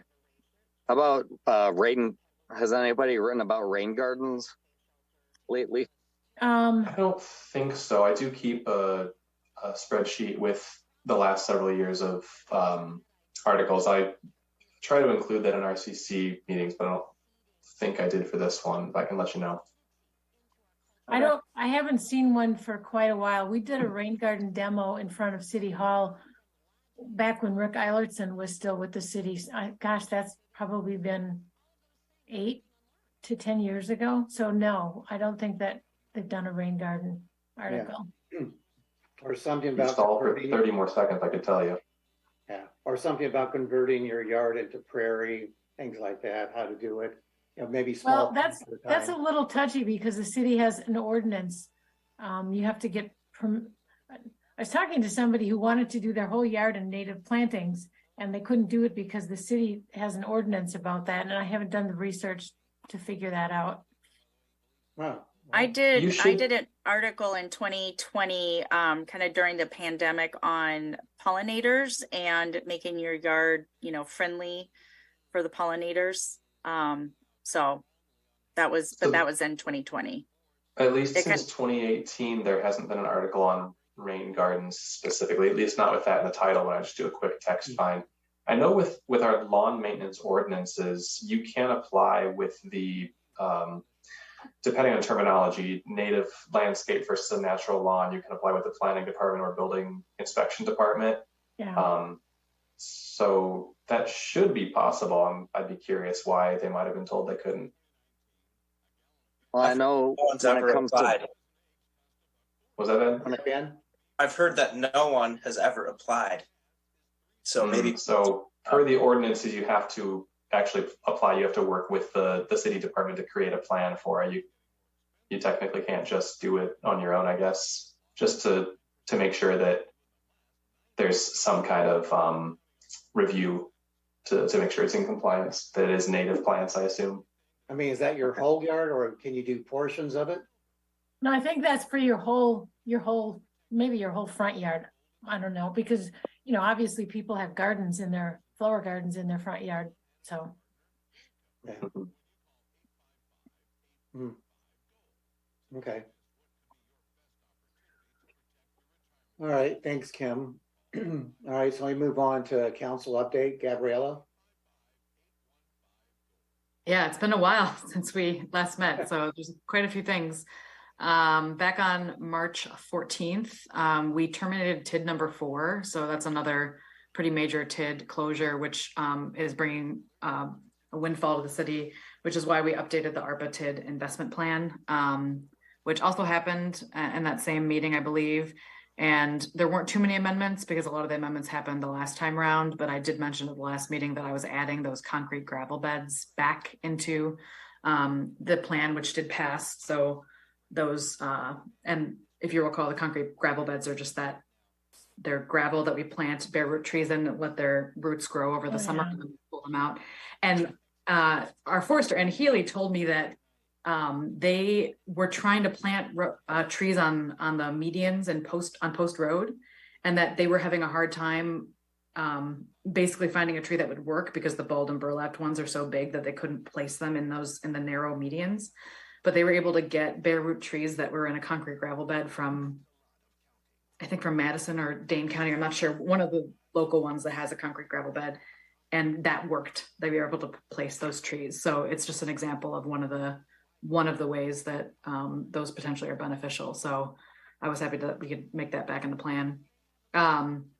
April 11th, there was a dark sky mayoral proclamation, which I believe is the first time that type of proclamation happened. And there were a couple people from different dark sky advocacy organizations there. I gave them my card in the hope that they'd reach out and they could, collaborate with us if we decide to do our own dark sky ordinance. So that was cool. And that same meeting, April 11th, we passed R8223, which is the No Mo May 2023. And I think Phil will have an update for that later on how that's going. We also passed R7523, which is the design contract for the police station.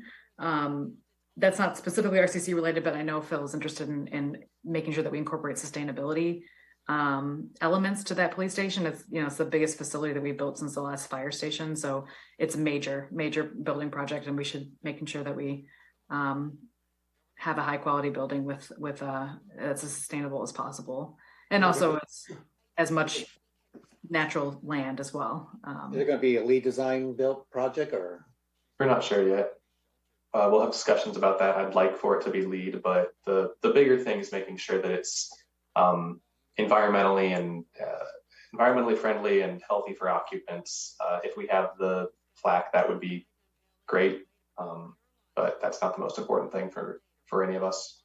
Mm-hmm. Will RCC have a chance to discuss things to be included, like geothermal, if solar? We could talk. I think it would take a special request to have anything referred to RCC. I'm not sure. So the design process is being managed by the police facility ad hoc committee. I can double check. I mean, like it'd be worth checking there. I gotta check out their most recent agenda, but if you want to advocate for that, it might be good to go during public comments to their meetings, to bring those issues up.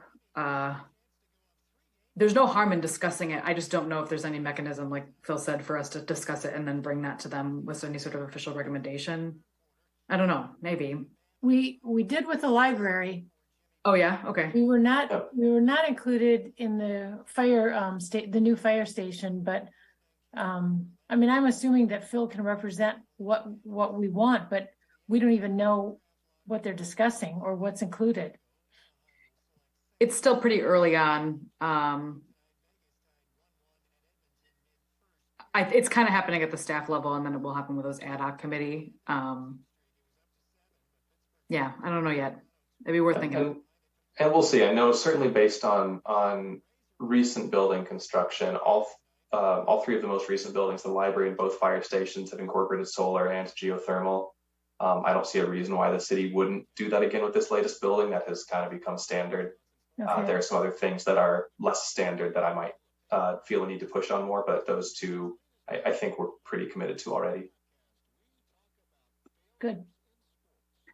And then on April 25th, we had a whole bunch of proclamations. We had an Arbor Day proclamation, an Earth Day proclamation, and then the mayor also named May National Bike Month, May 19th National Bike to Work Day, and Wisconsin Bike Week is June 3rd through 10th. So that was fun. And then also the city turned 40 on April 26th, 2023. We were incorporated for 40 years officially. So there's going to be some events happening throughout the year in celebration of that, including, I believe, a bag giveaway at the farmer's market. I can find out when that date is. I'm not sure exactly when that happens, but and then some of the events like the Festival of Speed, there'll be something with that. There'll be something at one of the concerts at McKee Park.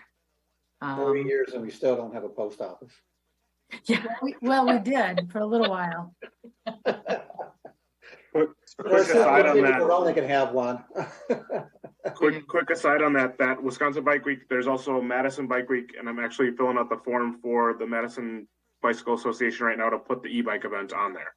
So we'll get that added to their calendar. Yeah, great. Good.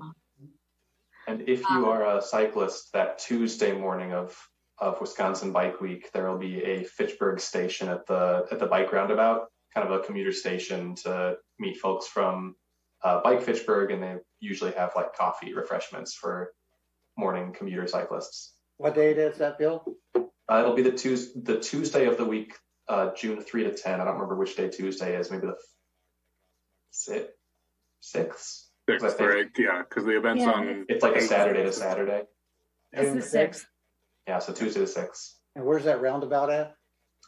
It is where the Badger State Trail, the Capital City Trail, the Southwest Commuter Path, the Cannonball all intersect. It's sort of near, it's just northwest of the Dolly Conservancy. So close to like Arbor Hills neighborhood. And Okay, I think I know where it's at now. Okay. Yeah. Cool. And then also at that meeting, we passed our 5623, which is the spring tree planting. That's the thing we do on every spring and every fall. It's 210 trees. And then our 7223, we approved the purchase of 7 bus shelters that will go around certain different locations in the city. That was in collaboration. It was partly a grant from, I believe, the Department of Transportation. And then we had new appointments to commissions, which included Andy. And just a small note for me, I'm no longer on Transportation and Transit Committee, but I am now on Plan Commission. So FYI. Okay. And that is all I have, unless you have any questions. Thank you, Gabrielle. I just want to mention, you mentioned dark sky ordinance, and I thought you and maybe others, and certainly Ron, would be interested to know that our neighborhood has an annual meeting, and they've invited dark sky. They're having a dark sky presentation at the annual meeting. So the word's getting out, Ron. Good. Yeah, Ben, I need to get you some more comments on that, what you've drafted. I don't know if you've worked on it lately, so. Yeah, that'd be great. Okay. I'll get them out to you this week. Awesome. Thanks, Diane. Diane, who's giving the presentation? Do you know? Travel? Let's see if I know. John Rummel? Yep, John, he's the one, he gave a presentation to us. Okay. Yeah, good.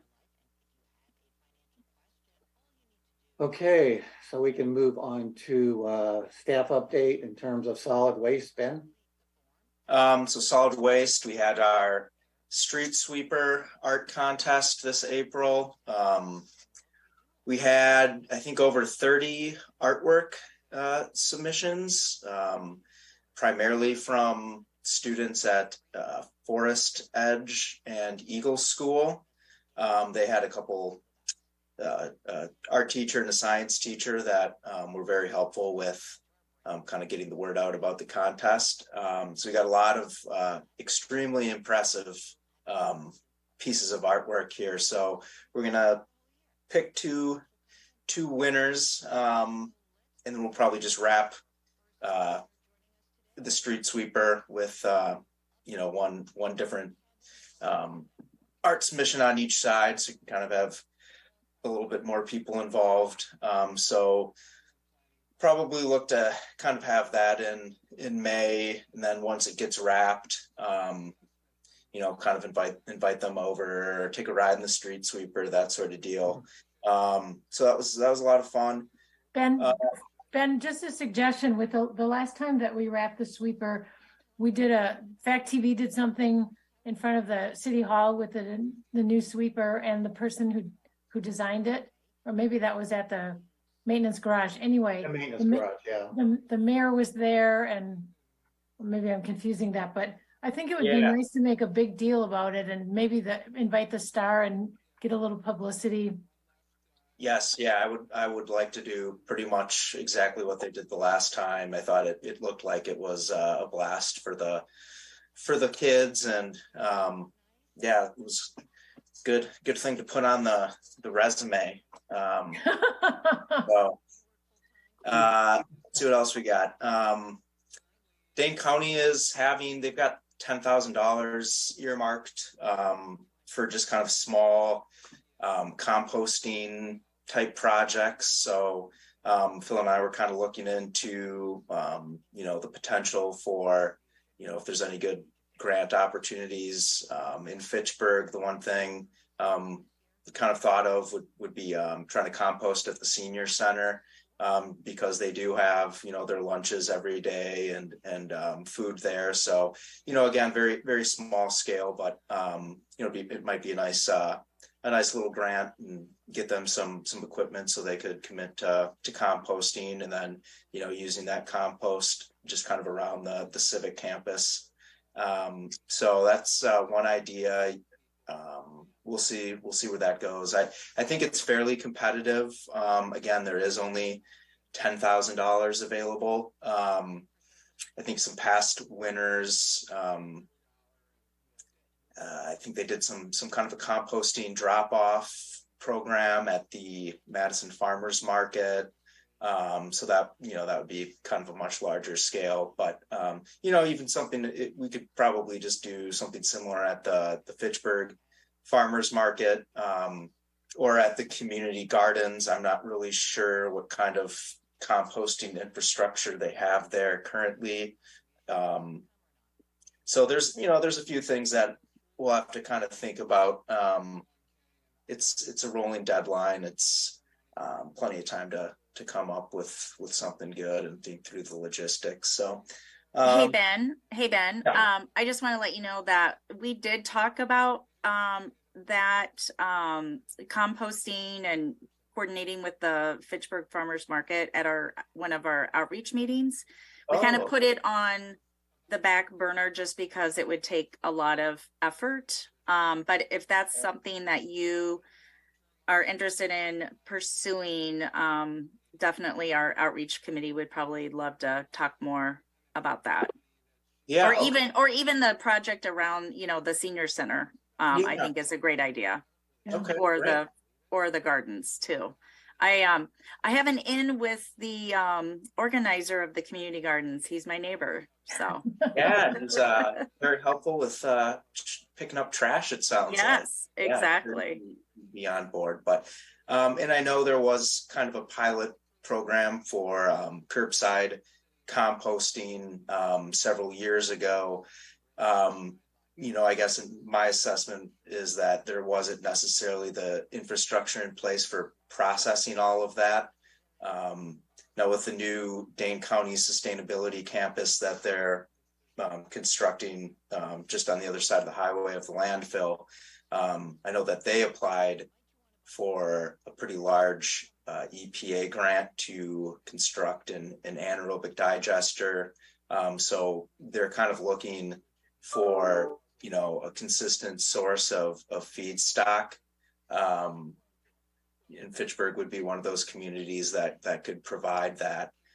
So that's probably not till like 2026, but it might be a good idea, maybe next year or something, kind of try to bring back that pilot program, because I think there's going to be a very good opportunity to actually commit to some curbside composting if this anaerobic digester gets built as planned.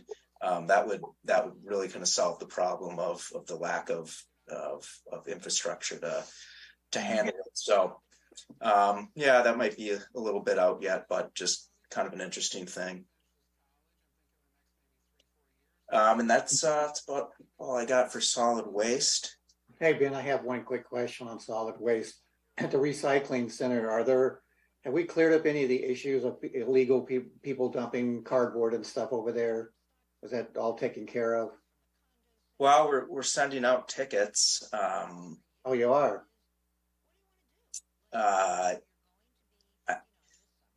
When I've been down there, I haven't noticed the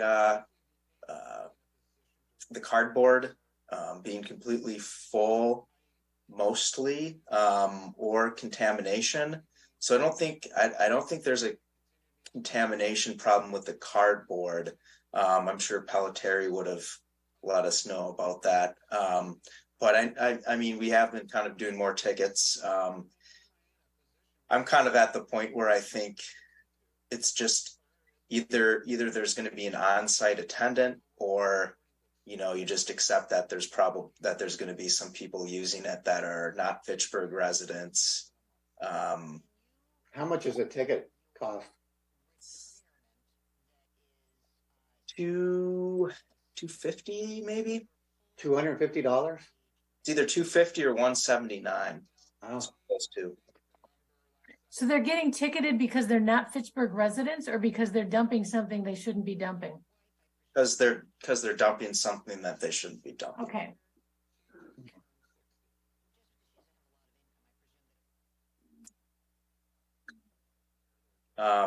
Stormwater. Few updates. The Sherrill Drive project. It's going to start this week. Obviously, it didn't start today with the rain, but that'll pick up again some point this week. They'll be done mid-June. So once that project's done, that kind of eliminated a bottleneck at the biggest downstream end of that watershed. So, as they kind of redo streets there, there'll be, more opportunities to extend storm sewer up, which is positive. The feasibility study for flooding north of Dunn's Marsh has been completed. Got a couple alternatives to think about. They were coming in, about $1 million. So got to look at maybe paring some of that down, seeing what we could do. The goal is to complete the final design and permitting of the project in-house. And then I kind of think this would be a great project to use some of that,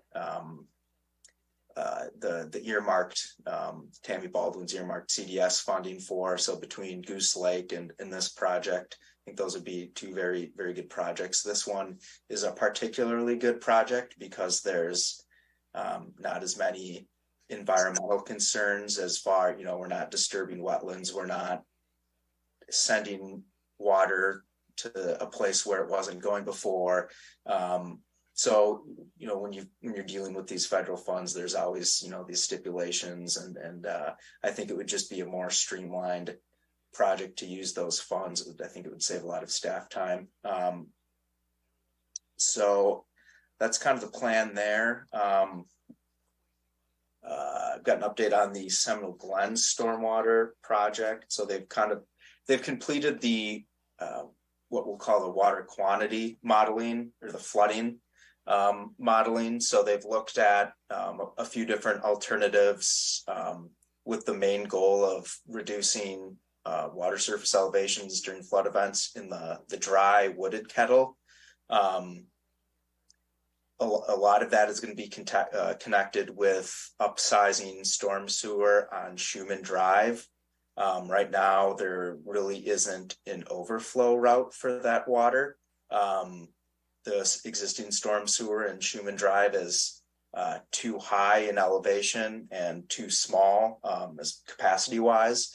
So there is a CIP project for Schumann Drive, upsizing storm sewer, and there's a CIP project for this project. I really kind of see them very almost one and the same. I don't think you can really do too much to solve the flooding issue in that Seminole Glen, in the wooded kettle, without making improvements to the Schumann Drive storm sewer, or at least not any real market improvements.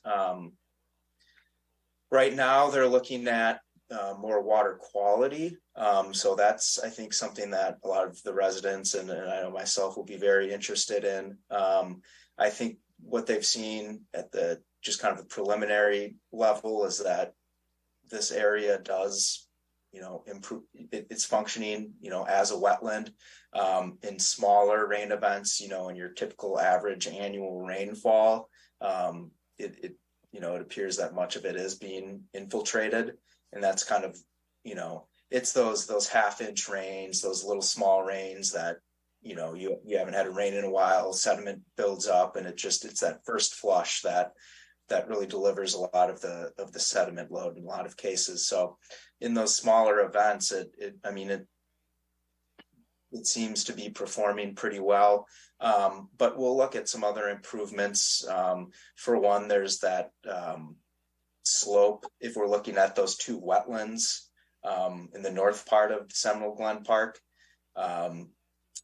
just to the west of the western wetland kettle is the Seminole Pool. There's some pretty bad erosion on that slope. So it might be just kind of smaller things, stabilizing slopes, maybe doing like a bioswale or something in that grass field that drains water from I think Schumann Drive to the wetland kettle. So that's kind of underway. Still looking at what kind of options there are for improving the water quality there. But we hope to, I think there's going to be another public information meeting this June, and probably have it all wrapped up pretty soon after that, and decide what we're going to move forward with. So we are doing some inspections of public stormwater facilities now that the weather's gotten a little nicer. There's some flooding problems over at the Greenway Cross Egaman Drive intersection by Park Bank, just off Fish Hatch by the new roundabout. So we've been putting together some design documents and a bid package, hopefully to get that out this May yet. We'll see how the prices come in. We'll see. So that's about all I've got. Do we know the cause of the flooding there, or? Yeah, the cause of the flooding is that there's, 40 acres draining to a spot with no upstream storm sewer. So it's just all coming down, pretty impervious area, and water's not getting picked up and put underground until past that intersection, practically to the roundabout. So it's a problem.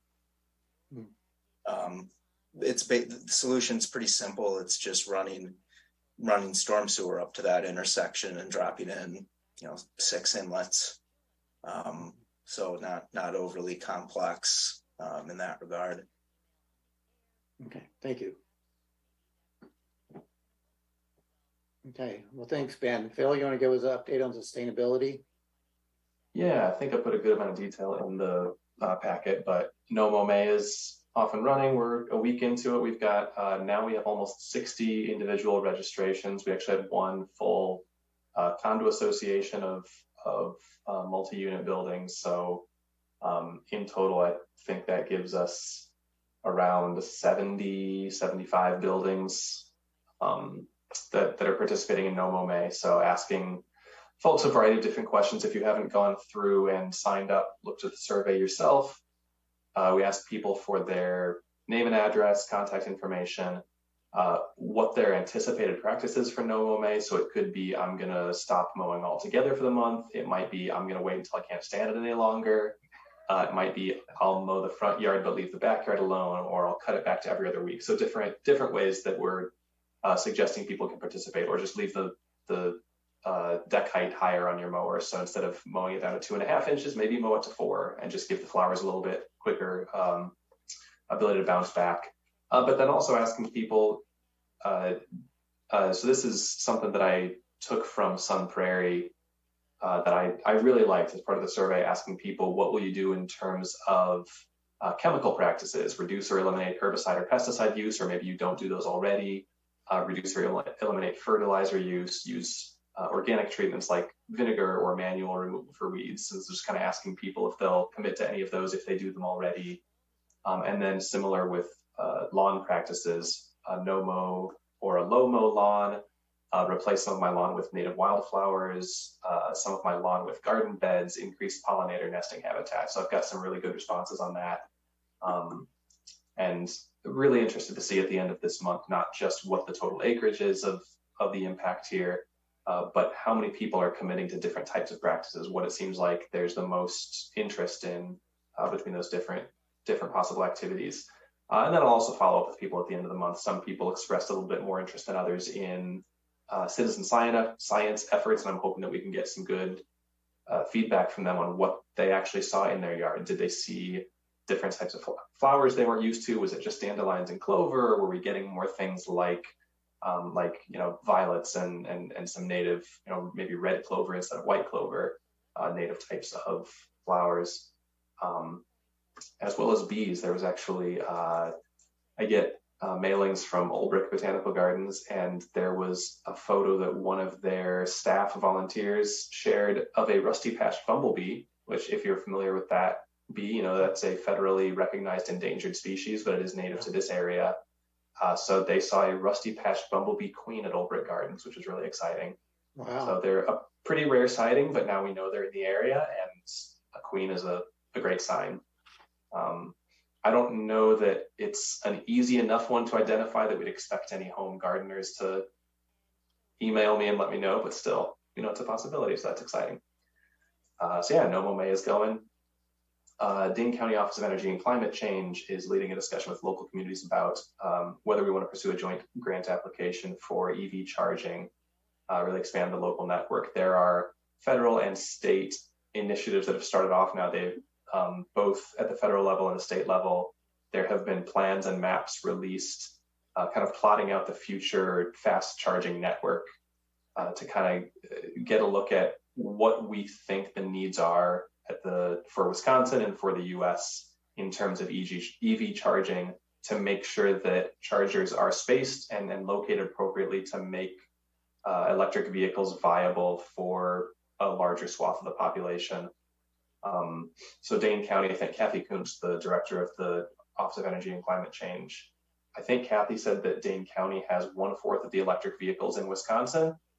So we really need to up our game in terms of adding more EV chargers. And so this seems to make sense to try to pursue a joint grant application. There's just a question of whether we have the capacity as a group to apply for that. It's a pretty short turnaround. So if it does move forward, I'll let you know in the future.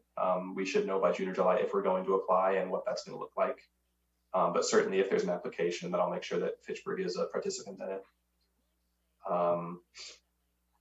Gabriella mentioned that we've started discussions for the upcoming Fitchburg Police Station. I've already met with Paul Woodard and Tracy Foster, the two staff members who are leading the process there from our side. So I've chatted with them about this, I haven't worked on any lead projects myself. I am lead accredited at kind of the second level, not an accredited professional, but green associate. So I'm familiar at least with the lead scorecard, the different categories, the purpose and concept. So offered my services to help us pursue any of that we can. FGM architects that we're going to be working with, certainly they have lead APs on staff. So I'm particularly interested in lead, yeah, the plaques are cool, but not because of the plaque, but because when you pursue something like lead, that gives you a series of benchmarks to hit. That gives you things that you should be looking at to make sure that your building is responsible, not just from an energy perspective, which, as I mentioned, Fitchburg is already really good at that. When we build new buildings, we're looking at energy efficiency, we're looking at daylighting, we're looking at solar and at geothermal, but also indoor environmental quality, occupant health, alternate transit. Now, we're not near any bus stations here, but can we make sure that it's as bike friendly and EV friendly as possible? And the local watershed and reducing runoff and leaving as much of the site undeveloped as possible. All these kinds of things.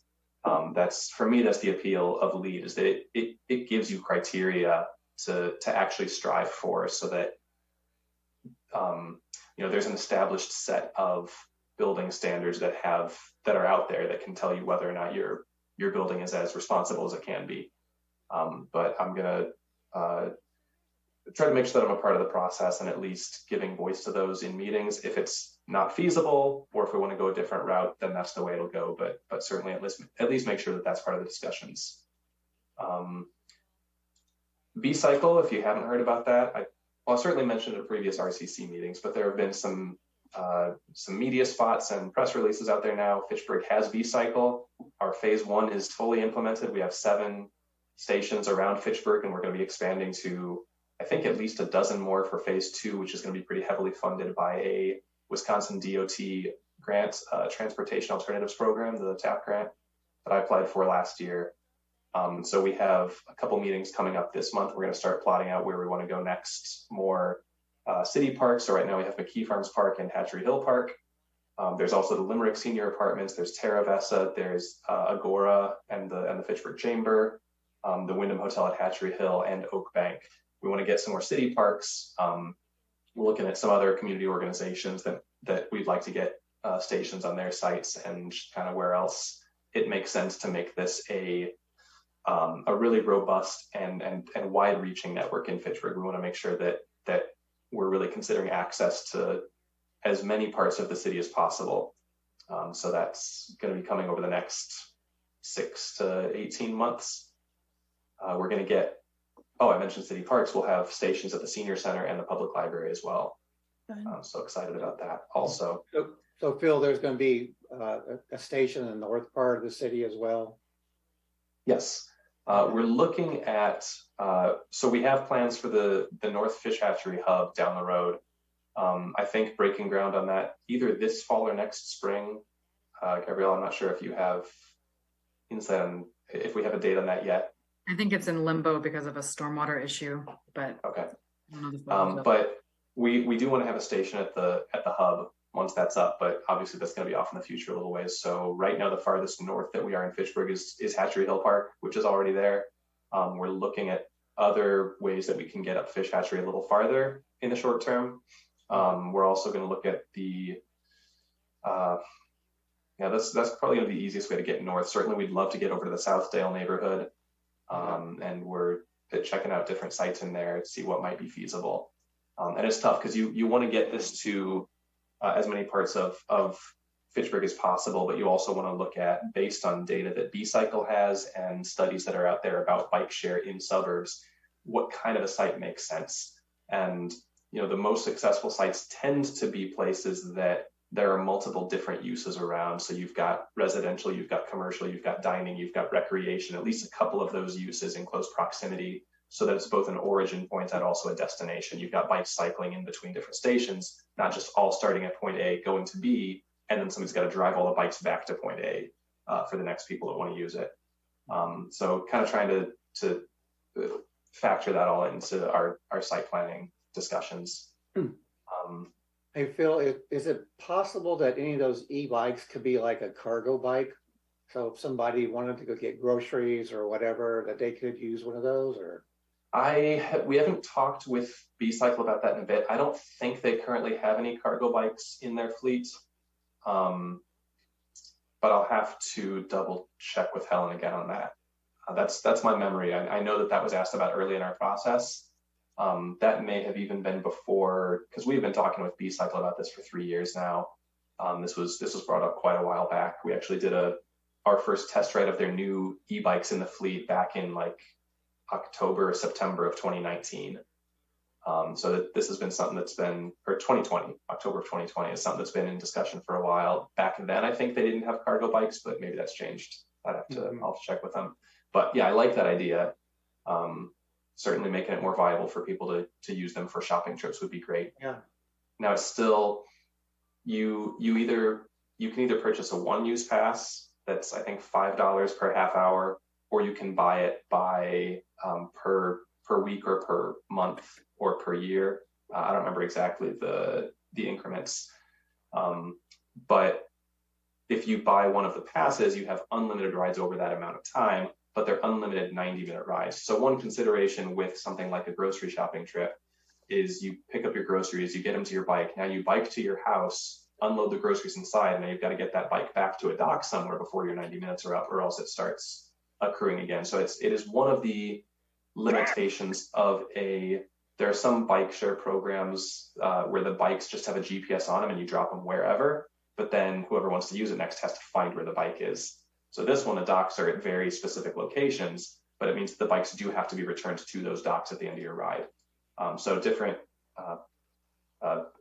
costs and benefits, kind of perks and drawbacks to each model. But this is one where you'll need to park the bike back at the dock to stop that timer. So you said it's $5 for every half hour?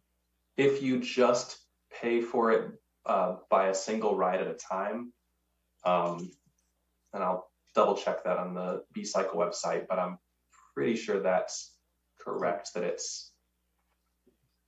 I just, if it's that expensive, I just don't see some of the people that live in the lower income areas ever taking advantage of it.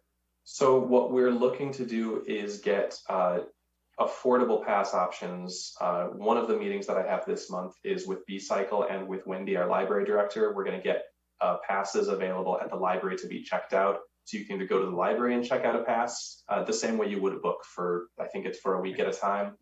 Or we also have an outreach librarian who drives around Fitchburg, and she can have some passes with her as well for checking out. So that's one way that we're looking to make passes a little bit more accessible to folks who cost may be an issue.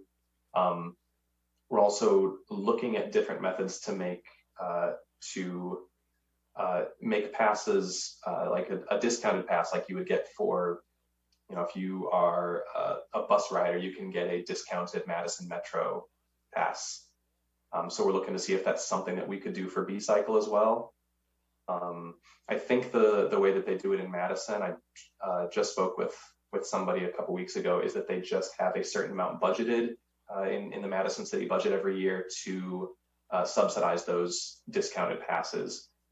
So that would probably be the easiest way for us to do it, but it means I'd have to look at getting enough alders on board with a budget item to subsidize a certain number of B-Cycle passes. I don't want to look at anybody in particular on my screen here, but that's an option. That's something we could consider. Do we know?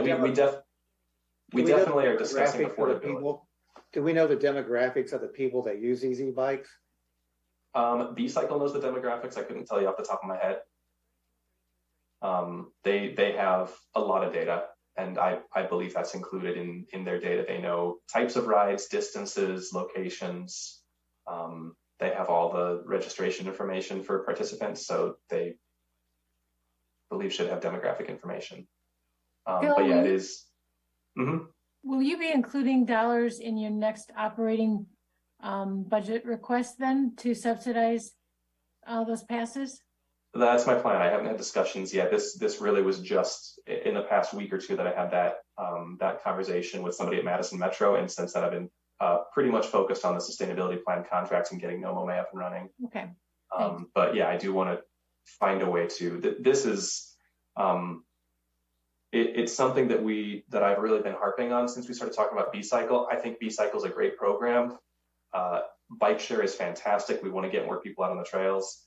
If I'm being perfectly honest, the thing that was going to make it a priority for me was making sure that we find a way to emphasize access and affordability, because one of the biggest issues that we have in terms of access and affordability in Fitchburg is how spread apart we are and difficulty getting to services. With the change to the Madison Metro system, a lot fewer people are going to be able to ride the bus to the Fitchburg Public Library, and that's an issue.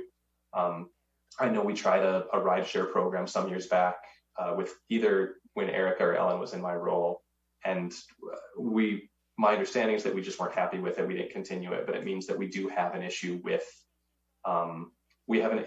transportation for folks who don't have easy access to cars. If B-Cycle is limited only to people who can afford it, we're not solving that problem at all. So I really do want to make sure that we're considering that. I appreciate you mentioning that. I'm not letting that conversation die with B-Cycle. Good.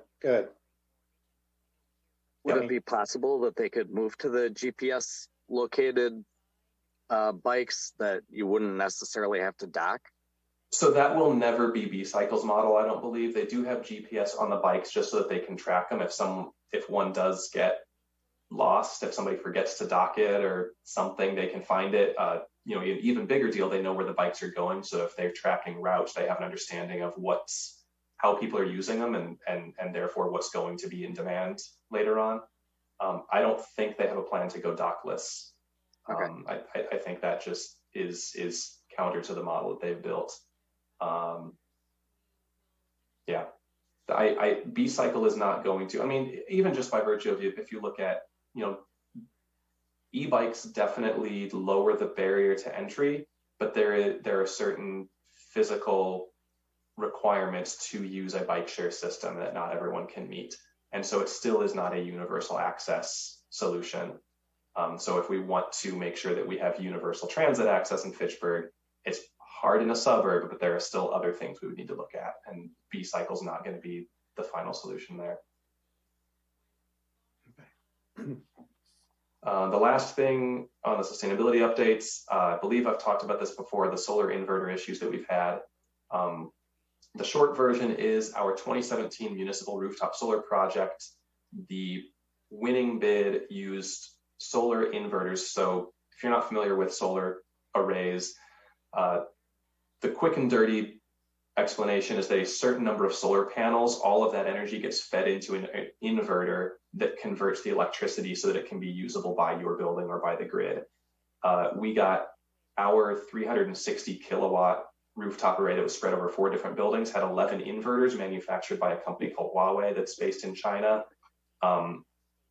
Huawei has announced they're going to be closing off operations in the US. They were restricted pretty heavily by the US based on concerns about data sharing and privacy. They're now closing up operations entirely. Well, conveniently, in the last 7 months, our inverters made by Huawei have been slowly one by one failing. We've had 4 of those 11 replaced already under warranty. They're no longer honoring warranties because they're planning to close up shop. So we have another 3 that need to be replaced. We're working with Arch Electric, which is our operations and maintenance contractor. We're working with them on getting the inverters replaced. We're also working with them on how we're going to file some kind of a claim with Huawei to try and recapture some of our lost costs. Those costs include the extra O&M fees to Arch Electric that we've paid over the last 8 months because of all these things failing. The cost of, there's additional equipment to try to get these linked up to our, essentially the server that allows me to track performance and understand if they're working or not. And then the fact that we're losing the value of another 15 years of the warranty. It was supposed to last us through 2037. So now if any other inverter fails, we have no recourse. So we're looking at what's possible there. This is just a really unfortunate and kind of unpredictable situation that we happened to go with panels that were they were cheaper. They were rated to generate a larger amount of electricity, so it looked like a better bet at the time. We didn't know that we were going with a manufacturer that after 6 years was going to be leaving U.S. shores. So it's a bummer. We're doing what we can to try and make sure that Fitchburg isn't left holding the bag on this, but just kind of still digging into it as quickly as we can and make sure that that we get something figured out. So again, as that moves forward, I'll let you know. Gabrielle, I'm sure council will be. I know Julia asked me about it at the Shred event, so there are. I don't know if there have been updates given to the whole council, but at least folks are hearing about it. So I'll keep updating as necessary. If it would be helpful for me to come talk to council, I can do that and just give kind of a rough overview of where things are. I've been chatting with Valerie about it to make sure that I'm getting legal opinion as well, instead of just my own kind of pie in the sky, here's what I think should happen ideas. I'll mention to council during my RCC report so that they are in the loop. Okay. Well, I hope there's some lessons learned on this and in procuring, supplies like this, particularly from a foreign, country. I mean, yeah. Cheaper's not always better. Yes and no. Cheaper's not always better. I agree. With a lot of city contracts, cheaper has to be a consideration, though. I mean, not just city contracts. A lot of private companies go that way too. We do like cheaper. We want to be able to consider other factors. I think one difficulty is that the U.S. has been we were ahead of the game on solar equipment manufacturing for a while, and then other countries kind of passed us up. So if we want to be able to take a competitive bid, you can't. I know with certain contracts with like DOE money, I think you have to, there are Buy American clauses in there. That wasn't the case in 2017. There some lessons learned and some just like, this was just really unlucky. And there are a couple of big hopes here. One is that the city doesn't lose a lot of money on this, because then, part of the selling point of this was an 11-year payback. And if we're at $100,000 to replace the whole set of inverters without a warranty, that payback gets extended to, 20 years. But we also don't want this to dull the shine on renewable energy. So trying to make sure we come to a satisfactory solution so the next time we want to push a solar project, we don't have a lot of skeptics saying, but look what happened in 2017. Yeah. Is this going to impact our clean energy goals? No. Well, as long as the inverters are down, we're not capturing that solar energy. Mm-hmm. So it does impact. It impacts in the short term how much renewable energy we're producing. Long term, those inverters are going to be replaced and we're going to get back to generating solar again. So for 2023, we might see a little bit of a dip because of this. Long term, I don't expect this to impact our achievement of goals, no. Okay.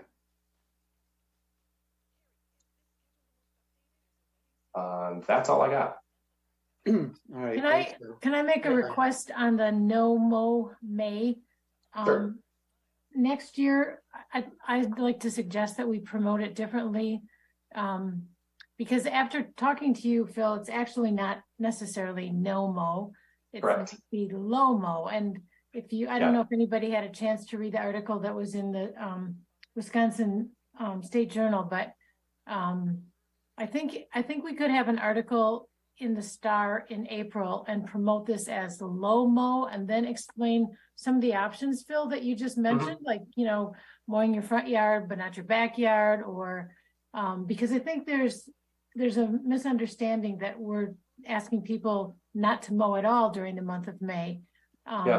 So could we put that, maybe run on the agenda sometime when we don't have a really full agenda? Sure. Because if we get into January and February, we're usually pretty busy, but if we can maybe hack this out. And that would be pretty easy to do.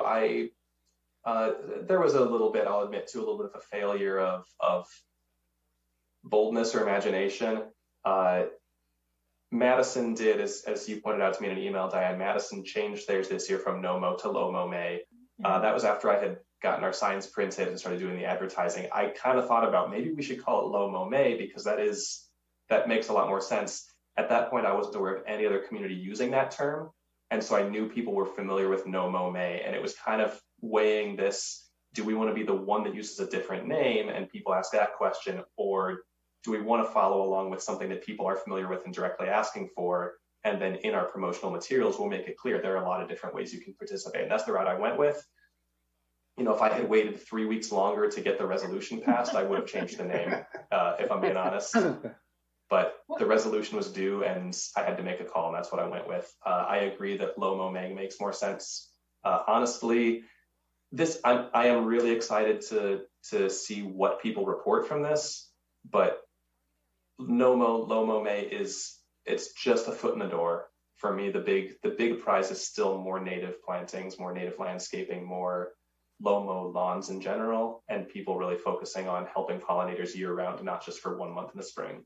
Well, I think we can do that, and just by drawing attention to it and promoting Low Mo May more, with an article in the April edition of the Star, and that'll bring people's attention to, as Madison pointed out, if you're using pesticides on your lawn, then doing the no mow is not going to serve any purpose. So I think it's a good public awareness campaign. It's one of a number of things that I think would be great to talk about more frequently and year round. And there is always the question of how much capacity do we have and how many different campaigns can we run as a city that people can still pay attention to them. So kind of trying to figure out, do we want this to be one of those campaigns that we really prioritize and talk about a lot, understanding that does take away from our ability to talk about some other things. And that's always a discussion. That's part of why we're doing a sustainability plan, is to try and understand what are these short-term priorities that we want to focus on the most. And this may be one of them. It's certainly something that I think is worth talking about. But yeah, that's part of an ongoing discussion for sure. Hey, Phil, also add to the list, No Spray May. I was just reading a post that somebody posted on Next Door Neighbor about that and said, you know, I know a lot of people are doing No Mow May, but also consider No Spray May. And then somebody responded and said, I think the spraying might be easier than not mowing for the month of May. So I think you're right. I think there's a lot of good educational opportunities and different ways we can frame it. Yep, for sure. I do a lot of spraying in May with the prairie enthusiasts, mostly on like garlic mustard and Dame's rocket and, you know, plants like that, which if you let them go, then there's really no habitat for much.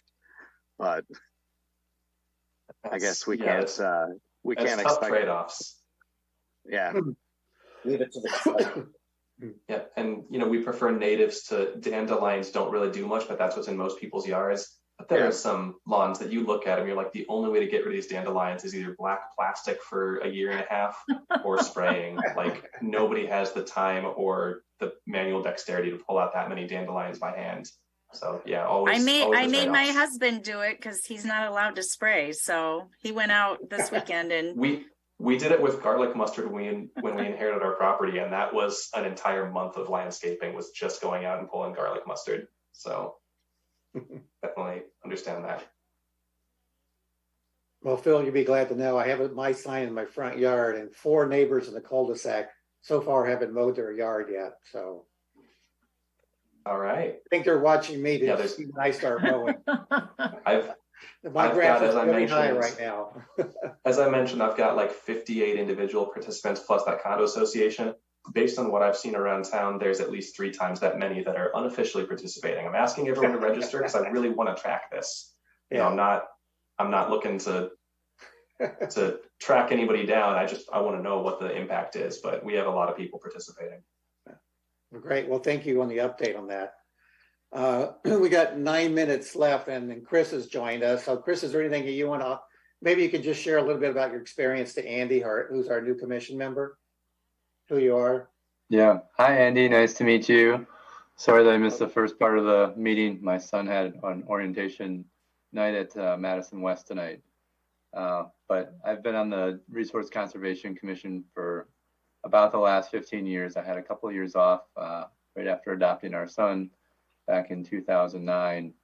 But otherwise, I've been on the Resource Conservation, served previously as a chair. And now I serve as, I don't know if I serve as the vice chair yet or Yeah, not. I do, all right. So I guess I That have was a that tough role. competition. I'm sure. I'm also the community outreach subcommittee chair, and so been leading those meetings since 2010. So one of the things that came out of our mayor's U.S. Climate Protection Agreement was to do more community outreach on sustainability, and we've had a couple of years of light years of doing outreach events, but we're getting back into it with events that I'm sure were talked about earlier. So if you have any ideas for outreach events on sustainability, love to hear them. But we've hit a number of topics over the years and hope to get back to hitting at least quarterly events going forward. Okay. Great. And can you give a quick introduction on yourself? Oh, yeah. I'm sorry. I went to, let's see. I guess I was born kind of a tree hugger. Well, we call ourselves prairie fairies. I work for a not-for-profit now called the Prairie Enthusiasts. And we actually cut down quite a few of the non-native trees. So we can't be technically tree huggers anymore. But I've been with the Prairie Enthusiasts for about 7 years now. And prior to that, I worked with Cardno JF New, which had an office in Madison, Fitchburg area, but they did a lot of restoration, stormwater type of activities. And before that, I was a student at UW-Madison in conservation biology and environmental studies. And when I was going to school there, I worked at the Arboretum, which obviously has all kinds of issues with, invasive species, stormwater, human impacts to the neighboring environment. So yeah, I have 20 years of experience doing a lot of different sorts of mostly restoration-based activities. Excellent. Yeah. Great addition to the team. We're really getting a pretty diverse group of people on this commission, so it's fun to have new expertise to complement what we already have. So thanks for joining, and looking forward to working with you. Yeah, well, thanks for having me. Thanks for the update, Chris. So we got a few more minutes left. Is there anything else? I wanted to point out, has anyone taken the drive off of Lacey from Lacey Seminole over to Fitchrona and notice all the big trees are down now? I took it today and I was shocked. I go, wow, something's different here. All those trees are down now. They only protected a couple of those heritage oaks, but then they've really clear cut that whole section to the north. Yeah. And that's for a bike trail, right? Or is that It's unrelated? the whole road reconstruction. The bike trail is Road part of it. reconstruction, Yeah. Okay. Yeah, there's going to be a roundabout there and then reconstruction to Seminole to Fitchrona. But it was kind of a shock to see those trees come down. That's a bummer. I know there's a building tension between adding bike lanes and preserving trees, and I think the bigger discussion needs to be being conscious about where we develop in general. This road is being expanded because we expanded our urban service area there, and there's still a lot of infill that we could do. And so just being conscious about making sure that we don't get to a point where the only large oaks left are along roadsides, because inevitably those are going to be endangered. Yeah. Yep. Okay, does anyone have anything else? If not, we can adjourn the meeting. And again, thank you for joining us, Andy, and look forward to your participation in the future meetings. Absolutely. And I'll get a copy of the new membership guide out to everyone. Yes, thank you, Ron. All right, so we can adjourn the meeting, at 8:56? Oh, 4 minutes early. Woohoo! Stayed on time. Yeah, Perfect. good job, Kim. Thank you. Thank you, everyone. Thanks, everyone.